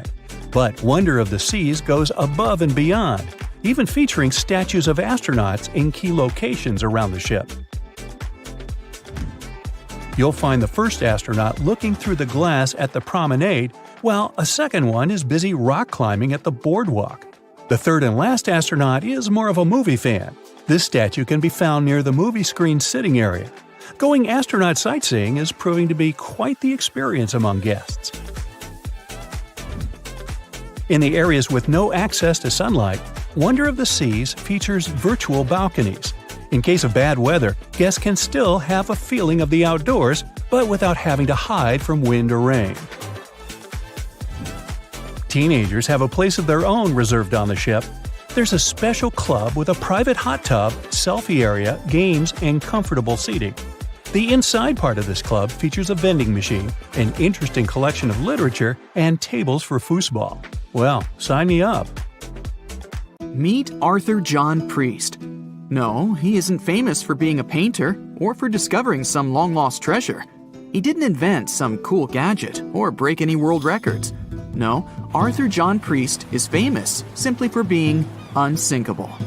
Proving one can be both lucky and unlucky at the same time, Priest was involved in and survived several mishaps at sea, including the fateful maiden voyage of the Titanic. Priest was not a rich man interested in sailing for pleasure. He was part of the working class, employed as a stoker or fireman, stuck for hours within the hot bowels of large steam-powered vessels. His job was dirty and difficult. He was responsible for keeping the furnaces lit, feeding them coal to ensure enough steam was produced for the engines to work. He had to be careful about not overheating the system or setting fire to the whole ship. The furnaces had to be carefully watched and constantly fed. He breathed it all in a while, working and fighting with the sweat and the dirt. He would often work shirtless because of the heat, and was always covered in black coal dust. And when he finally had a break, his shared living quarters were nearby in the same part of the ship. He must have been good at his job, though, because he had no trouble finding work. But wherever he went, bad luck seemed to follow. The first incident was a mild one. As a young man, Priest worked on the RMS Asturias. The passenger liner first set sail in 1907, traveling between Southampton in the UK to Buenos Aires in Argentina. At some point during its maiden voyage, the ship suffered a small collision. The damage was bad enough that the ship returned for repairs. Thankfully, there were no reports of any serious injuries. Priest, unfazed, simply went to work on another ship, but his bad luck lingered on the Asturias. In 1914, the Asturias became a hospital ship, helping care for sick men and women around Europe while bringing them home to England. But in March 1917, at just around midnight, the ship was struck by a foreign object. Its hull was breached and the engine room flooded. The captain ordered everyone to abandon the ship, sending crew, patients, and health staff scrambling for the lifeboats. The vessel was still moving, powering through the water because the main controls, located within the flooded engine room, could not be turned off. The captain refused to leave the ship while people were still trying to escape. He was able to aim the Asturias towards Bolt Head, where it finally hit land and couldn't sink. The remaining lifeboats were lowered and the final survivors made it to safety. When they studied the damage on the ship later, the Asturias was declared a total write-off. It might be hard to pin this particular disaster on Priest. After all, he wasn't even on the ship at the time. But it seemed that many of the ships on which he served were destined for trouble. His bad luck followed him to his next job on the RMS Olympic, a massive ocean liner. The Olympic was big. In fact, it had been designed and built as part of the fleet that included the Titanic. But with size came sacrifice. The Olympic was great at moving in one direction, but very difficult to handle when it needed to turn. It was September 1911. The Olympic was trying to alter its course. The Hawk, a smaller ship sailing nearby, didn't give the larger vessel enough room to maneuver, and the two slammed into each other. Because the Hawk was engineered to deal with potential confrontations when out at sea, its reinforced bow tore through the Olympic. Two large gashes appeared on the ocean liner's side. The propeller shaft was badly twisted, and worse, the ship began to take on water. Somehow, the Olympic made it to shore without sinking, and nobody was seriously hurt. Priest had no idea that this was just a small taste of what his future held for him. He next found employment on a brand new ship, a better ship, an unsinkable marvel that was said to be the biggest vessel to have ever been built. Yes, he was going to work on the Titanic. And what a job! It took 29 boilers, requiring 850 tons of coal a day to produce enough steam to power the Titanic. Priest was just one of 150 stokers toiling away in the ship's underbelly, keeping those fires burning day and night. He made around $30 a month. But on April 14th, 1912, he would find himself flung from a world of extreme heat to one of blistering cold. At approximately 11:35 p.m., the crew spotted an iceberg. The Titanic tried to avoid it, but the alarm had been sounded too late. 5 minutes later, the two collided. The iceberg tore through the hull, and the once watertight compartments inside were badly ruptured. As the cold Atlantic water flooded in, the ship began to sink. Distress signals were sent, but the closest ship, the Carpathia, was over 3 hours away. In the dark of night and stuck in the middle of nowhere, the crew and passengers panicked. Those who could scrambled for the lifeboats. Others jumped into the icy waters. In total, only 706 survived that terrible night. Priest, at the time of the collision, was down in the ship's lower quarters. He was on break, relaxing from a hard day of work. And as the ship went down, so did his chances of survival. He and his fellow workers were in the most dangerous position on the ship. They had to make their way through a maze of corridors and gangways, some of which were flooded, in a mad dash to the deck. And then they faced the frigid water, jumping in and desperately swimming to safety. The ocean was so cold that Priest even suffered frostbite before finding his way onto a lifeboat. He was one of only 44 stokers to survive that night. After an experience like that, most of us would never set foot on a boat again. But Priest had to work. His next job also ended in disaster. He was offered employment on the HMS Alcantara. It went down in 1916, and Priest was again one of the few to make it to safety. He was badly wounded in the process. But he kept pressing his luck, and his next job as a stoker may have felt eerily familiar. He would be working on a ship built by the same people behind both the Olympic and the Titanic. And this ship, named the Britannic, was the biggest of the three. It was also believed to be a superior vessel, fitted with new safety features after the Titanic sank. For example, it had 48 open lifeboats, 46 of which were the largest ever used on a ship before. 2 of these were even motorized and equipped with special communication devices. The good news? The Britannic survived its first trip without incident. It was already doing better than the Titanic ever did. However, on November 21, 1916, the Britannic was shaken by a loud explosion while traveling through the key channel in the Aegean Sea. The hull was damaged, and some of the compartments began to fill with water. But, unlike the Titanic, the Britannic had been designed for just such an emergency. It had been fitted with 5 watertight bulkheads. Intact, these would help keep the ship safe and floating for a much longer period of time. But there was one issue. Portholes along the lower decks had foolishly been left open. As the ship tilted, the portholes let in water, which flooded the Britannic and hastened its descent into the sea. This effectively made those watertight bulkheads useless.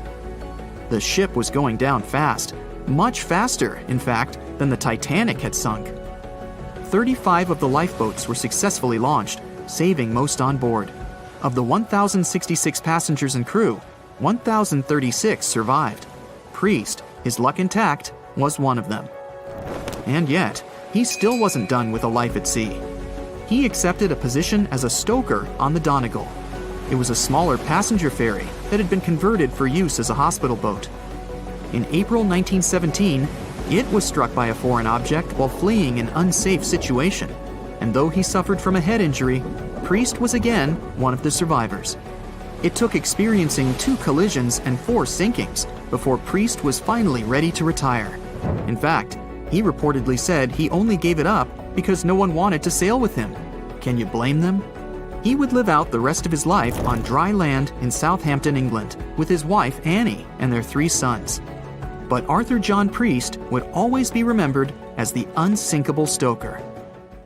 It was September 12, 1990. In those times, way before instant messaging and Zoom calls, a little girl was looking for pen pals. Zoe was aboard a ship from England to Belgium on vacation with her parents. She was only 10 years old at the time, but was a very clever schoolgirl. She took a piece of paper and started putting some words together. She introduced herself, then wrote about how she liked ballet and playing the flute and the piano. Of course, she couldn't help but mention her 2 adored pets, a little hamster she called Sparkle and her fish Speckle. She also put down the address at which she could be reached in case someone was interested in writing back to her. But alas, she was at sea. Who could she send this message to? An interesting idea came to her mind. She carefully placed her letter in a plastic bottle, tightly closed the lid to protect it from the water, and threw it into the sea. The little girl's excitement faded away over the years as she didn't receive a response. Maybe the bottle got stuck somewhere. Maybe it was swallowed by some big, scary sea creature. Or maybe the water actually poked through the plastic cap and destroyed her message. Many years later, on Christmas, a letter for Zoe was received at her parents' house under her maiden name. The postage signaled that the message was from Europe. It was from a Dutch couple, Piet and Jacqueline Lateau, who had found her delicate bottle and were very considerate to write back. They pointed out that they had found the letter among the debris thrown at the shore by the sea. Zoe's letter had been stranded for a staggering 23 years at sea and traveled for more than 350 miles to reach its final destination near Rotterdam in the Netherlands. That's quite a voyage for a small plastic bottle. A story similar to that of Zoe is the strange connection between 2 little boys. A little German boy named Frank Uzbek was on a boat traveling to Denmark when he got the same idea as Zoe. He was 5 years old at the time he put together a message and threw it into the unknown. The year was 1987. He got his response years later when he was 29. His letter, just like the one Zoe would send a couple of years later, had been at sea for 24 years. His message was found by a boy named Daniel Korotkin while he was on a walk with his parents on the Californian Spit near the Baltic Sea. Daniel was lucky that his father knew enough German to translate the message. The unlikely friends eventually met via video call in 2011. Not all message-in-a-bottle stories have been explained away. In 2013, a Croatian surfer came across a damaged bottle while near the Adriatic Sea. The message it contained dated back to 1985, and it was from a man named Jonathan. The sender was eager for his letter to reach a woman named Mary, and he also expressed his keenness for her to respond. Since the letter was supposedly sent from Nova Scotia, the bottle had to have traveled a mind-boggling 3,700 miles. The message went from the Atlantic Ocean, entered the Mediterranean Sea, and reached the Adriatic shores in Croatia. The identities of neither John nor Mary were ever discovered. There are also messages in a bottle with wonderful love stories to share. This was the case for Ake and Paulina Viking. When Ake, a lonely Swedish sailor, placed a letter in a bottle and threw it in the Mediterranean Sea, he had no idea the piece of paper would eventually reach his future wife. This was in the early 1950s. The bottle was found by an Italian man who was inspired enough to give it to his niece, Paulina. After a year of back-and-forth letters being exchanged, Ake and Paulina eventually met and got married. Having decided to share their story with the world, they became somewhat of a celebrity couple for the time. They even shared video footage of their wedding with the world, and their story was featured in a bunch of newspapers. This fortunate event started a movement between young people looking for love, increasing the number of messages being thrown out at sea in search of a fairy tale ending. Not all the stories that started out like this eventually worked out, though. In 1945, an American named Frank Hayostek placed a similar message to that of Ake's in a bottle and threw it in the waters. Almost a year later, his letter was found by an Irish woman. Her name was Brenda O'Sullivan. Their years of correspondence soon caught the attention of the media at the time, but their friendship never flourished because of the added pressure. They eventually met in person when Frank traveled to Ireland, but he didn't stay for long, and they eventually got out of touch with each other. After Titanic met its strange ending, many bottles containing secret messages started to surface. Almost all of them proved to be counterfeited, apart from one letter. Years after Titanic had sunk in the icy Atlantic waters, a bottle was found on the Irish shores. It was supposedly from a man named Jeremiah Burke, and to this day, it is considered to be the only genuine message in a bottle originating from Titanic. The piece of paper simply stated the sender's name and the location, the Titanic, accompanied by the word goodbye. Since the date has washed away, it's difficult to estimate whether the note was sent before or after the ship had hit the iceberg. The common understanding is, however, that since Jeremiah was looking to relocate to the U.S., he was merely sending his last symbolic regards to his family and friends back in Ireland. This simple way of meeting and sometimes corresponding with people has turned into a hobby for a man from a Canadian province named Prince Edward Island, located east of the U.S. state of Maine. This man, Harold Hackett, claims to have sent over 4,000 bottles into the Atlantic Ocean since 1996. He also claims to have received many responses from all over the world, including letters from people in Europe, like France and Germany, but also from the Bahamas or even Africa. This unlikely pastime earns him about 150 Christmas cards from his pen pals each year.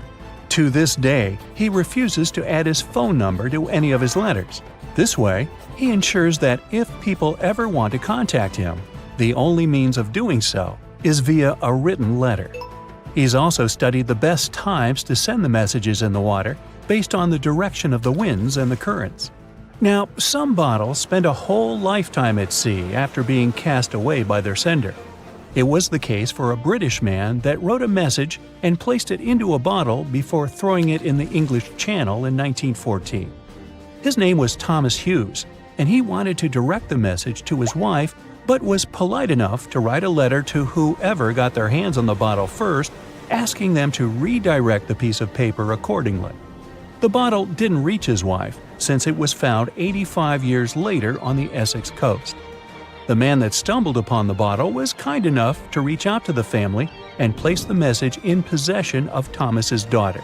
And 85 years isn't the longest time for a small bottle to be cruising the waves. A scientist named Hunter Brown was studying currents in the North Sea when this idea came to his mind. He placed the same message in almost 2,000 bottles and requested the unlikely recipient that they write back with the location of their discovery. He thought this method would help him better understand the layout of the North Sea currents. A bottle was found about 11 miles from its original departing location after 97 years. To this day, more than 300 of the original bottles relating to Hunter Brown's project eventually made it to the shore. Not all of the messages that were found in bottles got replied to via physical letters. Oliver van de Walle threw a bottle containing a letter on the English coast while he was on vacation with his family. He was 14 at the time. 33 years later, a woman reached out on Facebook claiming she had gotten his message and tracked him down through his social media profile. At first, he hardly remembered having placed the letter in the bottle, but he eventually recounted the events, even the fact that he sealed the bottle with candle wax to make sure it was leak-proof. And then there's Christina Aguilera and her